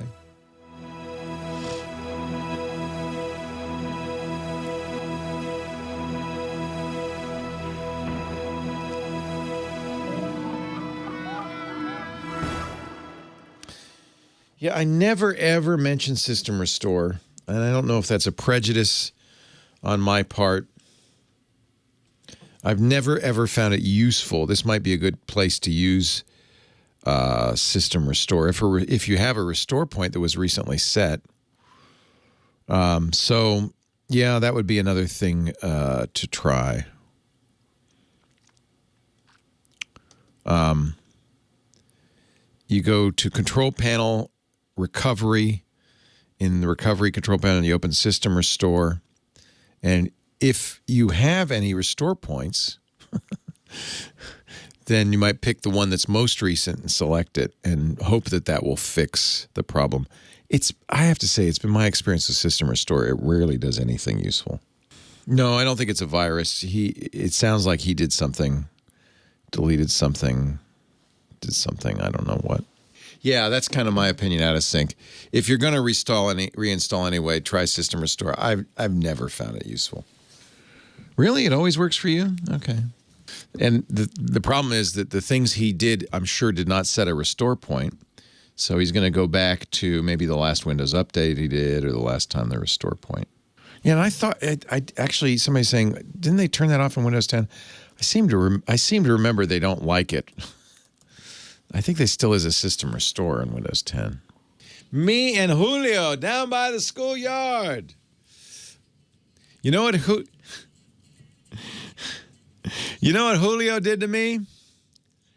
Oh, he's mean. He pranked me. Julio took a screenshot of my Windows screen, pressed, Control print screen, took a screenshot, and then set it as my wallpaper, hit all my icons, and I keep clicking on the icons and nothing's happening. Do you think that's what Chris did? You think I should have asked Chris, do you have any teenagers? Do you have any kids who might be messing with you? Because one of the things you can do, and he did say he was messing with wallpaper. This is a old school prank. You take a screenshot of a user's desktop, just the way they have it, all the icons, everything. And then you make that the wallpaper. Then you hide the icons. There's a command in Windows to hide the icons. So they see what looks like their normal desktop, except that it's not. It's just a picture of it. And they click the icons and nothing happens. Nothing happens. You think that's what happened? Eric? Was that Eric? Oh. You think that's what happened to Eric? Oh, man. That would be bad. So Eric, just one last thing you might try, maybe the first thing you try, just go back into the personalization, right-click on your screen and select personalize and choose a different theme. And make sure you change the wallpaper when you choose a different theme. Just out of curiosity. I mean, I'm just thinking. Could have been what happened. John in St. Petersburg, Florida. Leo Laporte, the tech guy. Hi, John. Hey, is this Leo Laporte, the tech guy to the movie stars? You heard yesterday, huh? There's only one movie star. Nobody else. Just one. I got a nice letter from Alan Alda many, many moons ago. That's about it. You know why? Most movie stars are not geeks, but Steve Martin, that guy's a geek. He loves his tech. Yeah, that was pretty cool. He was telling me he wrote one of his screenplays, I think it was Three Amigos, on a very old school word processor. He said it was so slow that he'd move a paragraph and he'd have to go get a cup of coffee while he waited for it to reposition. But so he's always had a kind of a passion for this kind of stuff. He's always liked that stuff. What can I do for you? Neat. Yeah, it was fun to talk to him. Yeah. Well, so I bought a domain name and I want to use it for email, but I'm aware of G Suite and how all that works, but I'm curious what you recommend. Like, is there a way to do it for free and I don't have to pay that monthly fee? Yeah. Okay. So when you and this is my recommendation for anybody. Everybody listening should do this. I know it sounds a little geeky, and it probably is, but if you move around, you get you have your emails with your ISP for a while, and you try Gmail out, maybe you try Yahoo Mail. Every time you go somewhere, you got to tell everybody, I have a new address, right? And you got to worry about the old address and get the email from that. Wouldn't it be nice if you just had one address and you just used it all the time? And if you decide to move to a different provider, you just have the email that goes to that address go to a different provider. You set up your own domain. And it's actually easier than it sounds. So the first thing is you get a domain name. You've already done that. Maybe your family name, or, I have one that's a .email address. They have those now. But you can say myemail.com, whatever you want. As long as nobody else has it, you can get it. Once you have it, you'll notice whoever you registered it with will offer you email. A lot of them do this. Hey, $5 a month and we'll store your email and stuff like that. Don't do that. You want to still use one of the services, maybe Gmail. Gmail's a great free service. It has excellent spam filtering. Maybe you like Outlook Mail from Microsoft, whatever you like. You can use that and tell your email to be forwarded to that. Almost all domain registrars support something called DNS. So to understand this, you have to understand what you've done when you bought the domain name. You basically bought a listing in the giant phone book of the internet. See, when we go to websites, let's say you're going to leolaporte.com. You type in leolaporte.com in your browser doesn't know where that is. Your browser looks it up in the phone book. It's called the DNS, the Domain Name System, and says, what number is leolaporte.com? And then it'll get a IP address. You've seen them, the 4 numbers separated by periods. We call it a dotted quad because there's 4 of them and they have dots.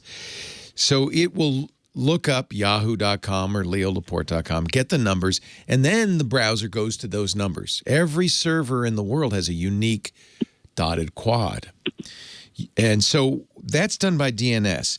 Your domain registrar sells you a domain name, but what goes along with that is that they're going to put that domain name in the big phone book in the sky. It's up to you to associate it with a server.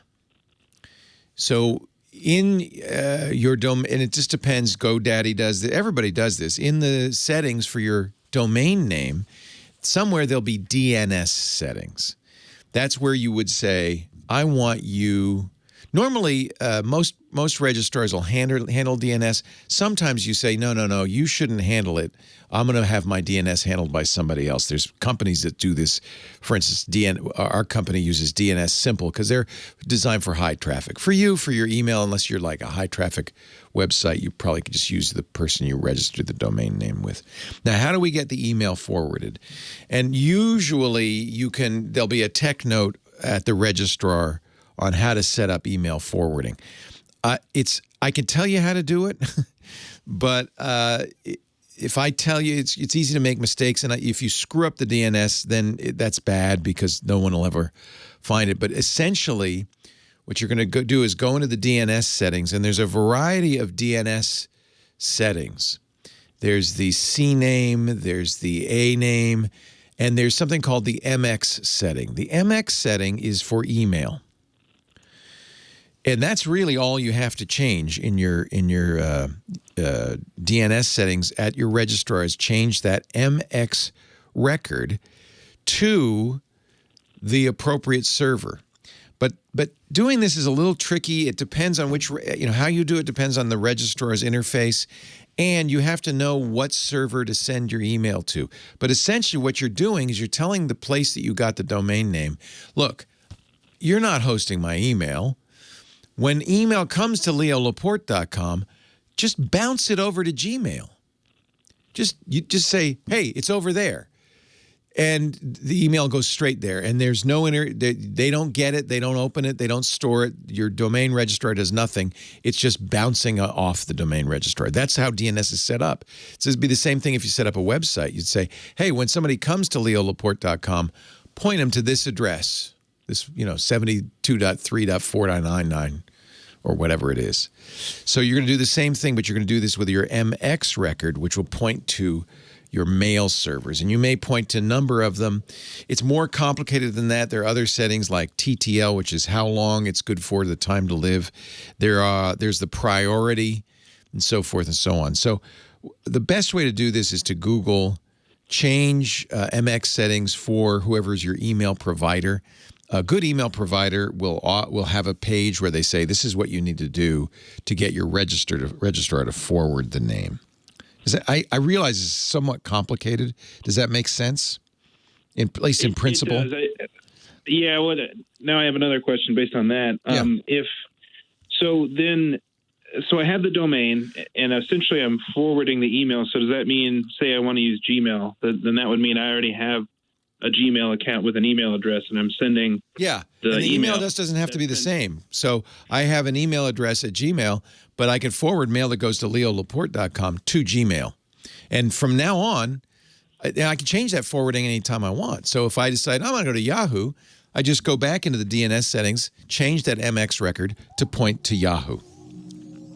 So then I would ask Gmail what the MX records should be and then copy and paste those in. That's what you need to Google. Yep. Okay. Most registrars have help on this. Sometimes they have a one-button solution. A good registrar will help you do this because it's one of the most common things people do. That what I just said is insanely complicated, John. Yeah. Well, I was just going to say, I when I was Googling it, I found out what I thought was the instructions on how to do it, but it was essentially setting me up for a G Suite account. And I was like, well, I want to. So it's different. So first of all, I didn't ask you this on the air, but who's the registrar? I bought it at Namecheap. Okay. So the first thing I would do is go to, is you could even Google this, use Namecheap to forward email or something like that. And usually Namecheap and the registrars, they'll have a page that says, they want to host your email because they make more money on that, right? But you can, in fact, I just went to it at Namecheap in their knowledge base, and it says how to set up free email forwarding. Oh, and yeah, so this... I think I found that here. Yeah, I don't know if it's the same as I was just describing. The MX record always works because that's the part of the domain name system, so that's a requirement that they support that. But it looks like they have their own internal system, and they don't charge you for it, so that's going to be an easier way to do it. It's going to have the same effect. They're going to... It looks like they do something else. They do a text... Oh, yeah. MX records will be set automatically. So basically, this is a front end to changing the MX records.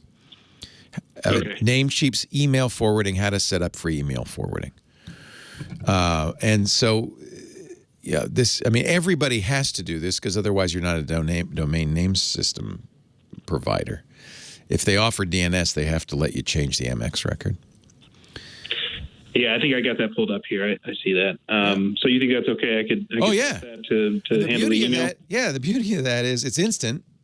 It'll happen right away. It's the same thing that happens with a website. You don't put your website on Namecheap. You buy the name from Namecheap, and then you tell Namecheap's DNS servers, when somebody goes to leolaporte.com, point them to WordPress. Point them to this address. So it's the same thing, only it's for email. That's how DNS works. The only weird thing is Namecheap is your DNS provider as well as your registrar.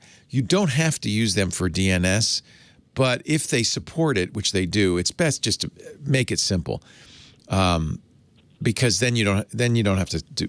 You can actually go into Namecheap and say my DNS provider is DNS Simple or somebody else, and then you have to go to DNS Simple and change the MX record.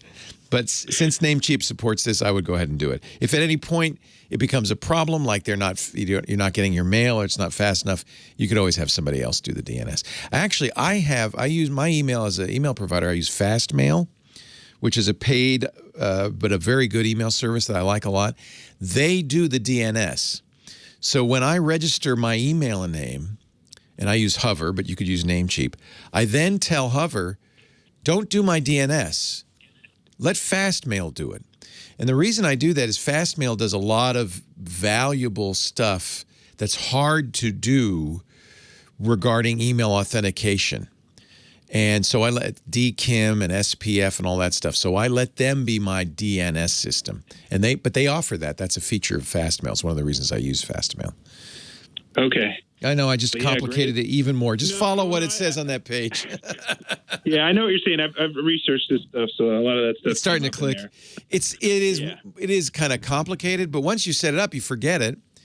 And because they say you can have 100 addresses. So what you could do, and what I've done for my family is I have a familyname.com, and then everybody in my family has their first name at that name. They all have different email providers. I just forward it for them. So my mom, my sister, we're gonna do the same thing in my family. Yeah. So that's kind of the way to do it is because they may have different email providers they want to use. Your son might want to use Outlook. Your wife might want to use Gmail. That's fine. This will do it. You can actually say, if it goes to Leo at leoville.com, forward it to Fastmail. But if it goes to Mary at leoville.com, forward it to Gmail. That's actually what I do. Yeah, so they wanted to do this as well, so I could buy their domain names and then just forward the email to their email address. Yeah.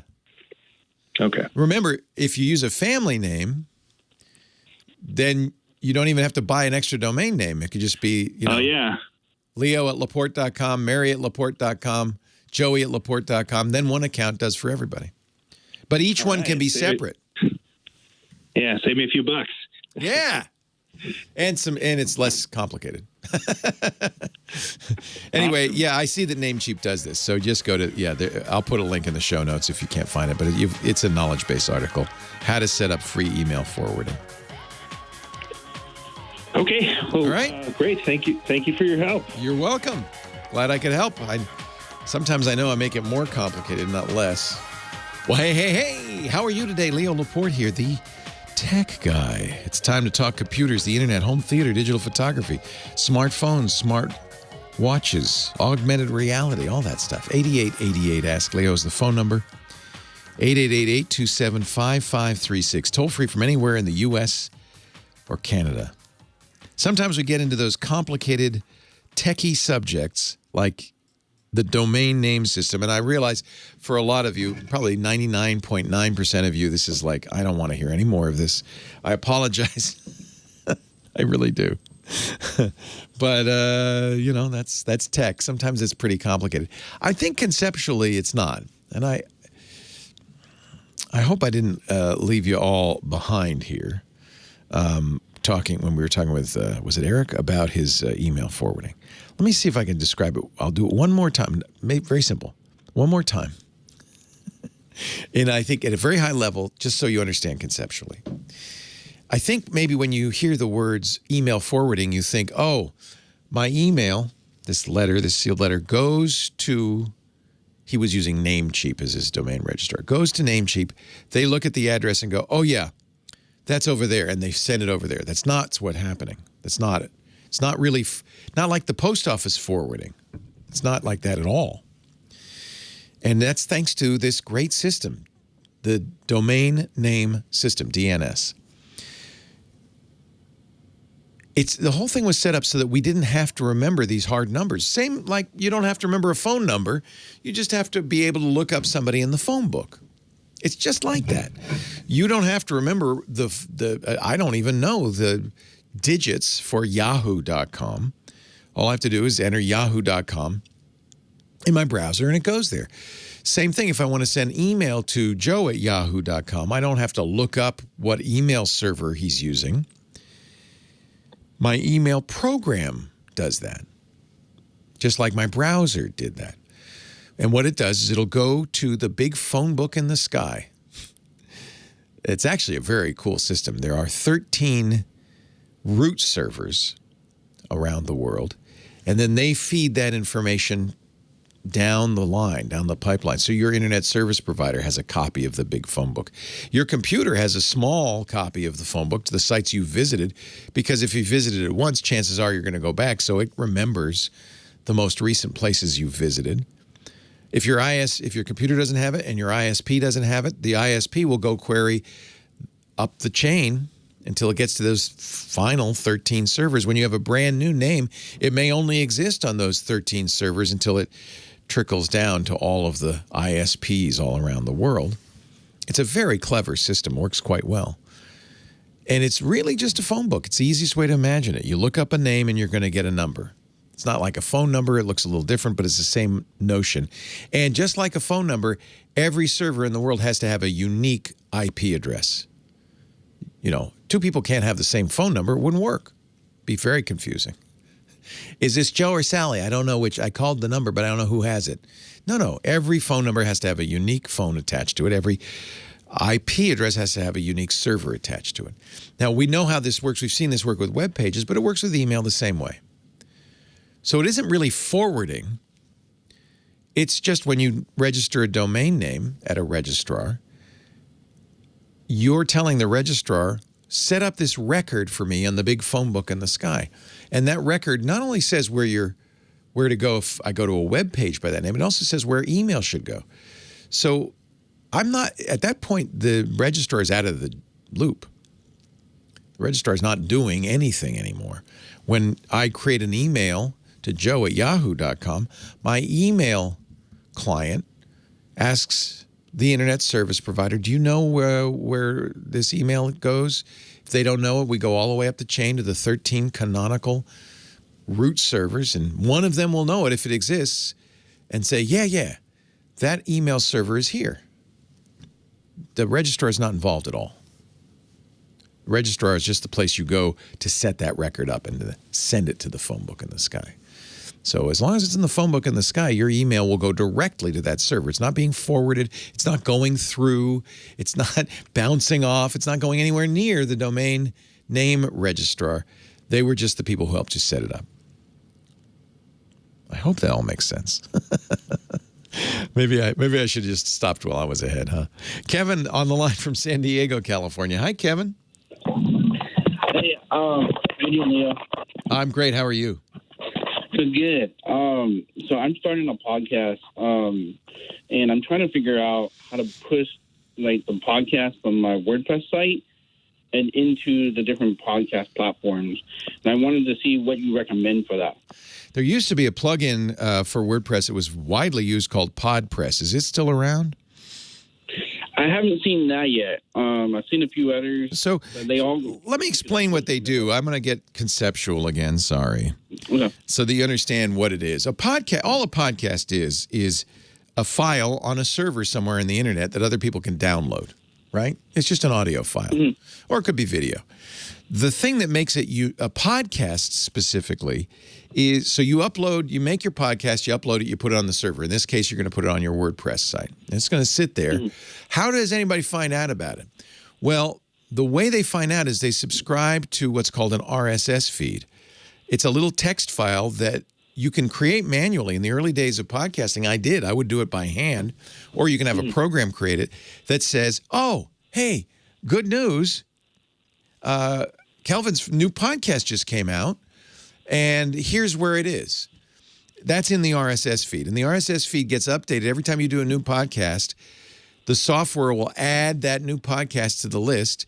And if somebody has a podcast player, a client, or they're using Slack or Stitcher, or all of the different ways we can get podcasts, what it's doing is it's going out, checking that podcast feed, that URL that says, oh, here's Kelvin's new podcast, and then it goes to that address, which is at your WordPress site, gets it, and brings it back down.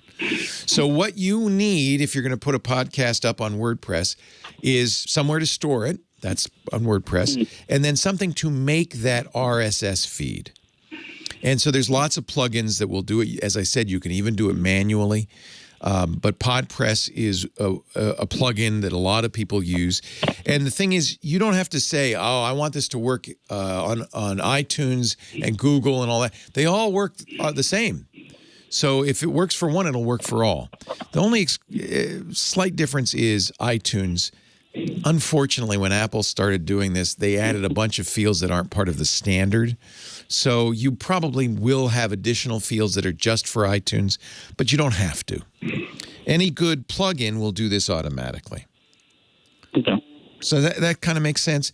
So we're going to put a link in the chat room. Podcast Insights has a list, for instance, of the best WordPress plugins for podcasting, and there's a whole bunch of them. I've heard of PodPress for a long time. There's Seriously Simple Podcasting. There's PowerPress. There's Fusebox. These are all doing the same thing, though. When you upload a new file, you say, okay, got a new podcast. Here's the album art. Here's the name of the podcast. Maybe you'll fill out a form that'll have all of those questions. Here's the hosts. Here's the show notes. Here's whatever additional stuff you want to add. And it will put that in the RSS feed, which is just a text file that then the podcast clients go to look for. So that's what you publicize when you tell the world, I've got a podcast. For instance, if you go to iTunes, there's a button that says add your podcast. What you'll be adding is the address of the RSS feed that has all that information about your new podcast. Because that's what iTunes does. It says, okay, and every day or so, sometimes every hour, depends on the program, but it'll pretty regularly check, is there anything new? Kelvin put up anything new? Anything new on there? And if there's something new, it'll download it. Man, I'm really getting into the the weeds on how the internet works here. I hope it makes sense. This is the problem, as you do this stuff over the years, I often liken it to lifting a heifer. Now, bear with me on this. But when a cow is born, you could probably lift it, right? baby cow, you can lift it. The theory being, if you keep lifting the cow every single day, you keep practicing lifting it, as it gets bigger and bigger, you'll get stronger and stronger. Pretty soon you'll be able to lift the whole cow. I feel like the internet is like that. I started this when the internet was new and young and light and easy to lift. Now I've got the whole thing on my shoulders. And it's easy for me to understand it because I started at the very beginning. I understand coming into it new, it might be a little bit complicated and confusing. I apologize. I'm doing my best to make it easy to understand. It's not always easy. And sometimes it's hard to do this if you understand it yourself. You forget what it was like what are you talking about? What are you talking about? By the way, chat room's right. You'll never be able to lift the whole cow. I found that out. Don't get me started on the pit barbecue. I go on for hours on that, too. Let me tell you, Chris is on the line from Orange, California. Hello, Chris. Leo Laporte here. Hi, Leo. Thank you for taking my call. Thank you for calling. Hey, I have an HP Envy laptop that's about 3 months old. Oh, how do you like it? I'm jealous. Oh, really? I'm not all that impressed. Oh, how disappointing. Actually, I want the Spectre, that new super thin one. So what's wrong with your Envy? Well, there's probably nothing wrong with it other than the fact, you know what? I had an HP HDXT, something like that, premium, 16 premium some years back. Yeah. It was like the Cadillac of laptops. Right. It was about 15 years old and never had an issue with it. This thing here is still, it's a very nice computer, not much issue other than this point. I'm leasing a property with roommates who are separate from me. Yes. For example. Got it. Well, I cook a lot in the kitchen, and as I'm sitting in the kitchen, I come back and I see my cursor going by itself, and it's opening windows, I can see it. It's moving all over the place. It's opening stuff up. And is it totally random, or does it look like somebody's doing something? It looks like somebody's doing something, but see, when I step in front of the computer, it stops. Oh yeah, you better wipe your computer off. Your fine roommates have put a remote access Trojan on there. Because if you step in front of it and it stops, that means they saw you on the camera and they stopped messing around. Here's why I asked you if it's random or not. Okay. Sometimes these trackpads, they get schmutz on them, and the schmutz, the trackpad misinterprets as a touch. And so it's not at all unusual with trackpads that maybe the mouse is slowly tracking, or it's kind of ends up at the edge of the screen and vibrates or something like that. But it would be totally random looking movement. It would all be in the same direction. It wouldn't look like somebody's doing something. If you see somebody, like, do they type? If they open windows, they open applications, that's not random.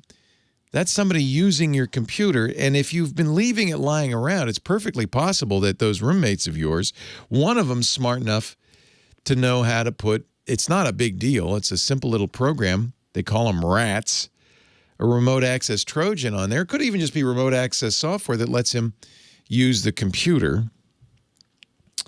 Maybe they're just punking you. If you see them typing, well, and I think it's very telling that when the camera can see you, that it stops. Maybe put a piece of tape over the camera, just out of curiosity, and then see what happens. Maybe if they can't see you, they'll keep messing with it. As Works says in our chat room, might be time to find a studio apartment. Normally, I have to tell you, people call all the time, say, my computer's been hacked, my phone's been hacked, and most of the time, it's not. It just, it's like, oh, yeah, it's just this computer's act up. They feel like there's a ghost in the machine, but there's not. But this one sounds pretty much like your roommates got into that. Maybe just messing with you a little bit. In fact, I would guess that they are. Just messing with you a little bit. I don't know if there's a way to necessarily detect and remove this. I mean, you could try. Depends on how. If they're just punking you, then it'd be easy to detect and remove it. It's going to be a program in your startup, and it's something you didn't install, and you just take it out of the startups or the services. But it is possible if somebody's really nasty to hide it in such a way that you can't really get rid of it. So my first inclination would be to look and see what's starting up on your computer. There's a number of ways to do that. There's actually a free program from Microsoft that I highly recommend. I really like it. It's called Auto Runs, plural, Auto Runs. It's I mentioned it before. It's from a guy named Mark Krasinovich. He wrote this before he worked for Microsoft. Microsoft loved his software so much they hired him. He now runs their Azure division. They're called the sysinternals, and there's a whole bunch of them. But Auto Runs is, the problem is on Windows, there are a lot of different ways to start a program. You can do it in the registry, you can do it in a folder, you could do it as a service. So Auto Runs finds everything. It knows every way you can automatically start up something. If I put a remote access Trojan on your computer, I'm going to set it up in such a way that even if you reboot the computer, it comes back. It needs to be in auto running as soon as the computer logs in, right? So assuming that this is not just an April Fool's prank and they're just messing with you, by the way, if they are, restart the computer and it goes away, then you're fine. But I would look in your Auto Runs and I would download this free program. It's not expensive. It's from Microsoft.com. Get the Microsoft version. It's free. It's not expensive. It's free.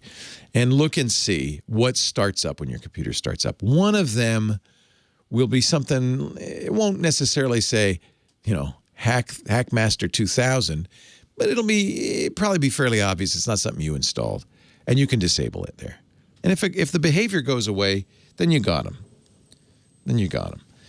If you really thought they were nefarious, like if these people are all, I don't know, Bitcoin millionaires or something, it might be worth wiping the drive. You've got, no doubt, you made those system recovery disks when you got your NV. So just, it's brand new anyway. Wipe the drive, reinstall from the system recovery disks, and it'll be gone. That's a kind of a funny. Like I said, most of the time when people call with this kind of stuff, I don't assume that you were hacked.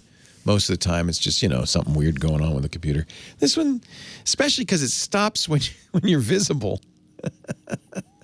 That's not schmutz on the trackpad. That's not. That's somebody messing with you, I would guess. So Auto Runs is a good tool to have. If you Google sysinternals, Microsoft.com, you'll see a whole list of them. There's quite a few really useful tools. 8888 Ask Leo, my phone number. More of your calls coming up. Our voyage of love is almost at its end. Leo Laporte, the tech guy. Steve on the line from Hermosa Beach. Hello, Steve. Leo Laporte, the tech guy. Hello, Leo. Thank you for taking my call. Thanks for calling. What can I do for you? Well, here I am. I did a video of a public band. Actually a military band. Okay. And it was a short clip. And I downloaded that clip. I ripped the sound with VLC, which I think I learned from you. Yep, you can split the video and the audio and have just the plain old audio. Okay. Yes, sir. And I did that. And then I did some research, and I found out I need to make it an AAC file to be compatible with iTunes. Actually, iTunes will understand MP3, AAC, AIFF. It'll understand a variety of formats, but the native format that iTunes puts stuff in is AAC. It's the successor to MP3. It's a little bit better than MP3. So, but you don't have to convert it. Do you have it? What format is it in right now? I have it in MP3 and AAC, either way. Okay. But I'm trying to get it into my iPhone, and I don't know how to do it. Oh, you want to make a ringtone? Yes, I want to make a ringtone. Da, da, da, da, da, ba, ba, ba, ba, ba, ba. Yeah, something like that. Something like that. That'd be a good ringtone. I like it. So making a ringtone with iTunes is not too. Is that it? Uh-oh. Is it playing? It knows we're talking about it. Sorry. So no, that's okay. So, there's two ways to do this. One of the easy ways would be just to use iMovie, GarageBand, because it could save it out as a ringtone. So you can edit it, save it as a ringtone. And in iTunes, you would sync it over to your iPhone. The thing is, for it to be a ringtone, you have to take that AAC file and rename it. I think it's M4R. That's all. You don't have to convert it. It has to be AAC, but it just has to be an M4R file. Boy, I tried that, but I can't get it. I can't get GarageBand to see it, even though it's in iCloud. Okay. Yeah. Well, first you have to download it to your system. Okay. Import it into iTunes, right? Remember, it has to be no more than 40 seconds, right? Yeah, I'm only 30 seconds. And in fact, it has a little start and stop thing. When you do the Get Info on the Options tab, you'll see you can actually clip it right there in iTunes. Actually, are you using Catalina or on your Mac, or are you using older version? Okay. I didn't tell you the whole story. Well, the only reason I mentioned that is that it used to be iTunes. Now it's music. Yeah. See, my iTunes are over here on a PC. Oh, it's on a PC? Okay, then that's fine. It's still iTunes on a PC. Same thing. You go to Preferences, Imports, Settings. Actually, you've already converted, so don't worry about that. You've already selected the length. Now, you're going to have a new copy, and you're going to rename it. It was M4A. That's the AAC format. You're going to rename it M4R. And then if you're running a fairly recent version of iTunes, you're going to move it into the Tones folder. There's a Tones folder in your iTunes media folder. And then you can add it to your device by syncing, basically. Okay. So I'll tell you what, I'm looking at the Apple support note for doing this. I'm just going to paste that in here into the chat room, and they'll put it up on the show notes at techguylabs.com. And it has the step-by-step. But it's very simple. Essentially, you're going to get it in the format you want, and then you're going to have iTunes sync it over to your phone. Do you sync music with iTunes right now? No. Okay. That's probably where my problem lies. Yeah. You're going to connect the device via USB. You'll select the Tones tab for ringtones. You'll turn on syncing, and then you'll sync it. I have a whole bunch of ringtones that I've moved over from my Mac, but it's pretty much the same idea for Windows onto my iPhone. I don't have anything as good as yours, though. But that's the trick. I see you put it on iCloud. You were hoping it would sync through iCloud. I get it now. Yeah. I get what you're saying. Yeah. Just do it. USB. You do it from the USB. Yeah. They're probably. I'm gonna give it a shot. Yeah, there might be a way to do it with iCloud. I've never done it that way, but yeah, it's easier with USB. It's faster, and then they're all there. And then you're going to have all sorts of. Now, once you got it, you can do all sorts of different ringtones. Ringtone of the week. Ringtone of the week. Yeah, I always wonder. You could still buy ringtones for like $1.50 for 3 months and stuff. I don't really understand why people do that. You don't need it. That's silly. You don't need to do that. Let me see what I have in my ringtone folders. I have a whole bunch of. I have Fanfare for the Common Man. That's a good one. A little slow though. Doesn't pick up very fast. I think I did an Ask the Tech Guy on this, didn't I? Or maybe it was a Hands on Mac. That's a terrible ringtone. Let's see, what else do I have? Here's my theme song. This is amazing. That's a good one. That's the theme song from our podcast. So I just did, that's all I did. You edit it, you make it the right length, you convert it to AAC, but an M4R named AAC, and sync it from iTunes. That's all. Steve is, that was Steve. Let's do Dave on the line from Ridgecrest, California. Hi, Dave. Oh, hi, Leo. How are you? Well, for an 89-year-old, I'm doing pretty good. Hey, that's awesome. Well done. Bravo. You guys survived the fires up there okay, right? Oh, yeah, but the smoke was something awful, and I do have many friends who are now homeless, so survived, yeah, but still tough. Hey, if I got time here, I'd like to give you a little heads up on something that happened here in Ridgecrest a month or two ago. Please do. We had somebody that was digging a trench cut a fiber optic. Oh, that's a nightmare. Yeah. Yes, it is. Because what happened was it not only took out the internet, it took out the cell phones. Yep. Part of the landline phones. Yep. We could dial 911 and a whole bunch of other stuff. So anybody that's trying to work from home on the internet, you better be aware of things like this. We've had that happen. I lost all the phones for the radio show a couple of years ago. Same exact thing, a fiber cut. And when the fiber gets cut, you know, it's not such a big deal when copper wire gets cut. You just splice it together and tape it up. Fiber is a lot more complicated. It was one I didn't know was there. Yeah. Oh, that's for whatever terrible. reason. Well, and now you know what's interesting, Dave, you're realizing how interconnected everything is now. Yes. We're very dependent on that little glass line going underground into Ridgecrest. Yeah, and my computer, I couldn't hear the radio, I couldn't listen to everything. Yeah. It really ought to be more reliable than that. That's pretty bad.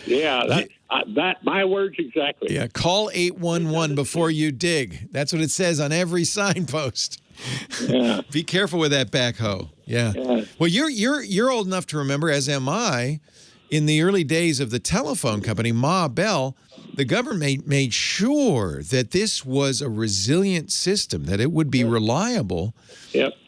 On power outage and storm and flood. And the phone system was really a miracle of reliability right up until the Carter phone decision, and the breakup of the phone companies, and then the FCC just threw up their hands. Yeah, it's too bad. You know what? I'm old enough to know when we didn't have phones. Do you remember getting your first phone? Sort of, yeah. Were you on a party line? Probably. Hey, hang on. I got to take a break. Somebody just cut my fiber, but we'll be right back. Don't go anywhere. I want to talk some more to you, Dave. Leo Laporte, the tech guy. That's a story, Dave, people will remember. When I first got the phone. Wow. How you doing? It sounds like you're doing all right. You staying safe? Well, I'm staying safe. I just wear my mask outside to keep the smoke out. Yeah. Good man. Yeah. You want my questions now, or we're not on the radio now. We're just talking, you and me. So let's. Okay. I think people want to hear your question, and I'm glad to try to help you in the air because. Okay, great. That's more point doing that than anything else.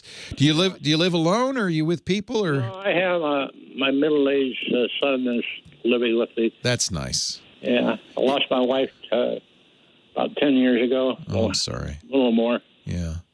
It's got to be hard during quarantine for people who live alone, right? Because you just get. Well, I would imagine. Yeah, I know a couple. Yeah, that's tough. But on the other hand, you're safer. If you were in a nursing home right now, that'd be scary. Yeah. I've heard some horrible stories, but we also hear some good stories. So I think we're making progress. I think we're getting there. My mom's 87, and she lives alone, but my sister lives nearby, and I call her as often as I can and try to stay in touch. I just sent her an Apple Watch because my biggest fear, because she's living alone, is that she'll fall and there won't be anybody there. Yeah. So I gave her an Amazon Echo. She could shop for the Echo, but now the reason I gave her the watch is it has fall detection. So if she falls, it'll actually say, "Are you okay? Should I call 911?" And if she doesn't respond, it actually will call 911. Mm-hmm. And I said, "Mom, you have to promise that you don't have to wear it to bed, but before you get out of bed, you put that watch on." And she's going to do it. She's excited about it. She likes technology, so she's excited. Well, I kind of had an experience with that a year ago, Labor Day weekend. I was taking some trash out to recycle, and I had my arms full of stuff, and I tripped. Oh, no. I tried to catch myself, but I missed, and I went down, and I saw a paving stone coming right up in my face. Oh, Dave. And all I did was turn my head just enough, and it caught my forehead, but it started bleeding profusely immediately. And I'm laying out there. It's by an air conditioner. The air conditioner is running, and I'm screaming for help. And then I realized nobody can hear me. Oh, Dave. The neighbors went away. Oh. And my son was down in his bedroom. So I didn't lose consciousness, and I managed to grab my handkerchief, grab my cell phone to try and call 911, but I couldn't dial and hold the handkerchief. Oh, Dave. So I got in the house and yelled for my son, and we got the ambulance here. Thank goodness he was there. Yeah. I feel so much better knowing that there's somebody around, and I'm glad my sister's there, but she doesn't live with my mom, so that really worries me. Yeah. That really worries me.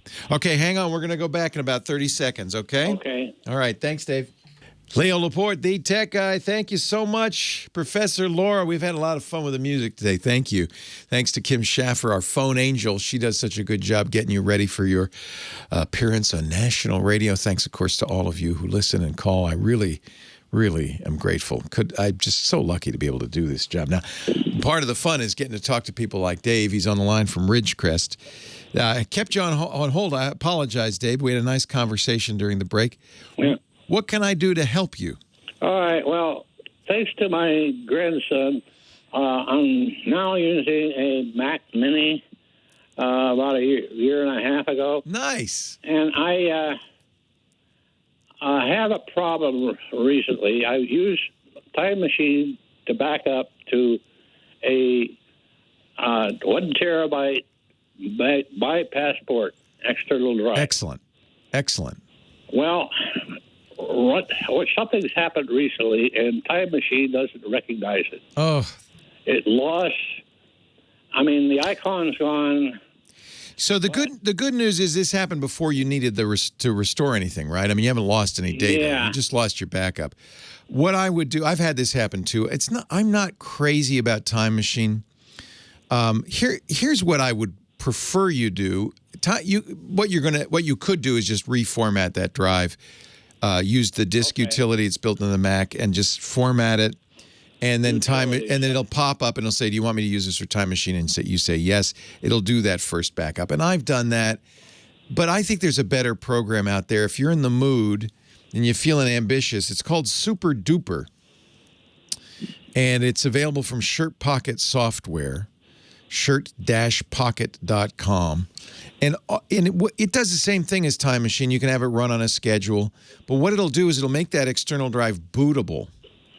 So it'll be a perfect exact copy of what's inside your Mac Mini, but should anything happen inside the Mac Mini, you just turn off the Mac, turn it back on again, holding down the Option key, and the Mac will say, well, I can boot from the internal drive or this external drive. You say boot to the external drive, it'll be just like you never lost anything. And that's even better than having a backup. That means if you lose a drive, you still can run. Remember we were talking about cutting the fiber. Redundancy is critical in a situation like this, right? So that if something fails, you have something you can go to. And that's what Super Duper will do. I think it's a really good solution if you're feeling ambitious. Otherwise, you can recover that Time Machine. You're not going to get the data back, but you could format that drive, recover it, and then this happens to Time Machine. I don't understand why. It's not the best solution out there. Okay, I go to utilities. Disk utility. It's in the utilities folder and applications. Okay. Just run it. You'll see the Time Machine drive. I see it. I see it when I go to about this Mac.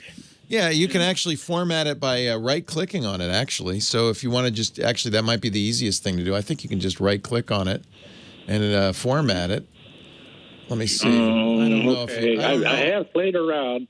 And when I go to the Time Machine and try to select this, it's there, but the only options that come up when I highlight it is a cancel or remove disk. Sometimes Time Machine gets confused, to be honest. So the best thing to do, it's good now that you discovered that before you had any data loss, because it's just your backup at this point. So you're going to recreate it by erasing the drive. Once you have an erased drive plugged in, Time Machine pops up and says, oh, you've probably seen this. Do you want me to use this drive for Time Machine? And you say yes. And then it'll just go ahead and it'll make a full backup. It'll take a few hours, make a full backup, and you'll be back to where you were. Okay. Okay? I kind of got the hint from that, but it wasn't explicit. Yeah. Time Machine's going to change when Big Sur comes out. Apple has the capability of doing something much nicer than Time Machine. but they haven't turned it on yet. You know that they've changed the file system. It was HFS. Your Time Machine is still HFS. They're going to support APFS, the new file system, and it has a much better feature to do what Time Machine does called snapshots. Yeah, I heard you talking to somebody else about that. Yeah, once I think Big Sur might turn that on. Once they turn that on, it'll be a much more reliable solution. Well, did I not also hear you say that if I go to Catalina or something, it wipes out my apps or something? Well, older apps, yeah. If you have, so this is the problem. It doesn't support 32-bit apps anymore. Most apps have upgraded. They've known this is coming for 5 years, David. But you know how people are. App developers no different. They say, yeah, I got a couple of years. I'll do it later. Yeah. And then pretty soon it happens, and they go, oh, man. So there are a few older apps that aren't getting updated, but I think, what do you use? My grandson advised me not to go to Catalina because I use magnifier, voice dictation. So I would listen to him. It's because I'm low vision. Yeah, I'd listen to him because he may know that you have, like, that may be a 32-bit app, and he would know. So I wouldn't mess with it. Yeah. It sounds like does the grandson show up once in a while to help you? Well, every once in a while, but they're down in San Diego. Yeah. So you're a little bit on your own. 4 hours away. Yeah. So just erase it and start over. It'll still be there. That's a good thing to have. I'm sure he set that up for you. We got time for one more question? Sure.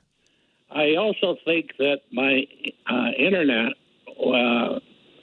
had some malware or something recently. Uh-oh.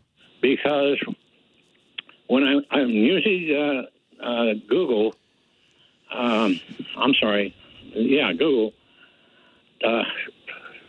Gmail. Yeah. And when I went to my spam folder, there was a bunch of stuff that was in there that wasn't supposed to be spam. I moved it out. You sound like my friend Steve Martin. He had exactly this problem yesterday. Really?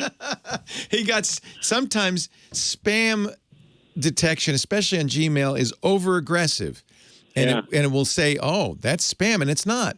So what you do is you tell it. You have to instruct it. You say, "This is not spam," and it will learn. You're always training it. So when you don't just move it out, check that box that says it's not spam. Yeah. And you're gonna good. It will get smarter about that. This sounds like it's an epidemic. The other thing that you can do, and this is what I told Steve as well, is if you can add, if that's a sender that you always want, if it's coming from your grandson and you don't want it to go in spam, make sure they're in your contact list. That exact email address is in your contact list on Google, because that'll tell Google, hey, I know this guy. Don't you be putting his stuff in spam. I wonder if this is, I wonder if there's more a problem with Gmail than it used to be, because you're the second person in a row that said this happened. I don't know. But you're doing the right thing, which is training it. And in theory, that's how it knew it was spam in the first place is, people train it. That's why it works so well on spam. That's why Gmail works so well. I did a Ask the Tech Guy segment on this. That's going to come out in a couple of weeks. We'll actually show it on screen. So you might want to get that podcast when it comes out. But two things you can do. One is to tell Google it's not spam, and it's supposed to learn. If it doesn't seem to be learning, make sure that exact email address, my grandson at grandkids.com, that exact email address is in your Google contact list. And that supposedly tells Google, hey, that's my grandson, please. That's not spam. It does happen. Google's very good at getting rid of spam. That's how it gets good, it learns and it gets better and better. But sometimes it maybe is a little over-aggressive. It is actually a very hard thing to do for a computer to tell spam from not spam. And as a result, we sometimes get what we call false positives. An email is interpreted as spam when it's not. And so you got to spank it. It's just like your grandson when he was born. You got to give a little spank and say, no, go into that main folder. That's real mail. Dave, a pleasure to talk to you. I hope I hear from you again. Let me know if you have any other questions. I'll be glad to talk. Leo Laporte, the Tech Guy. Have a safe Geek Week. Well, that's it for the Tech Guy Show for today. Thank you so much for being here.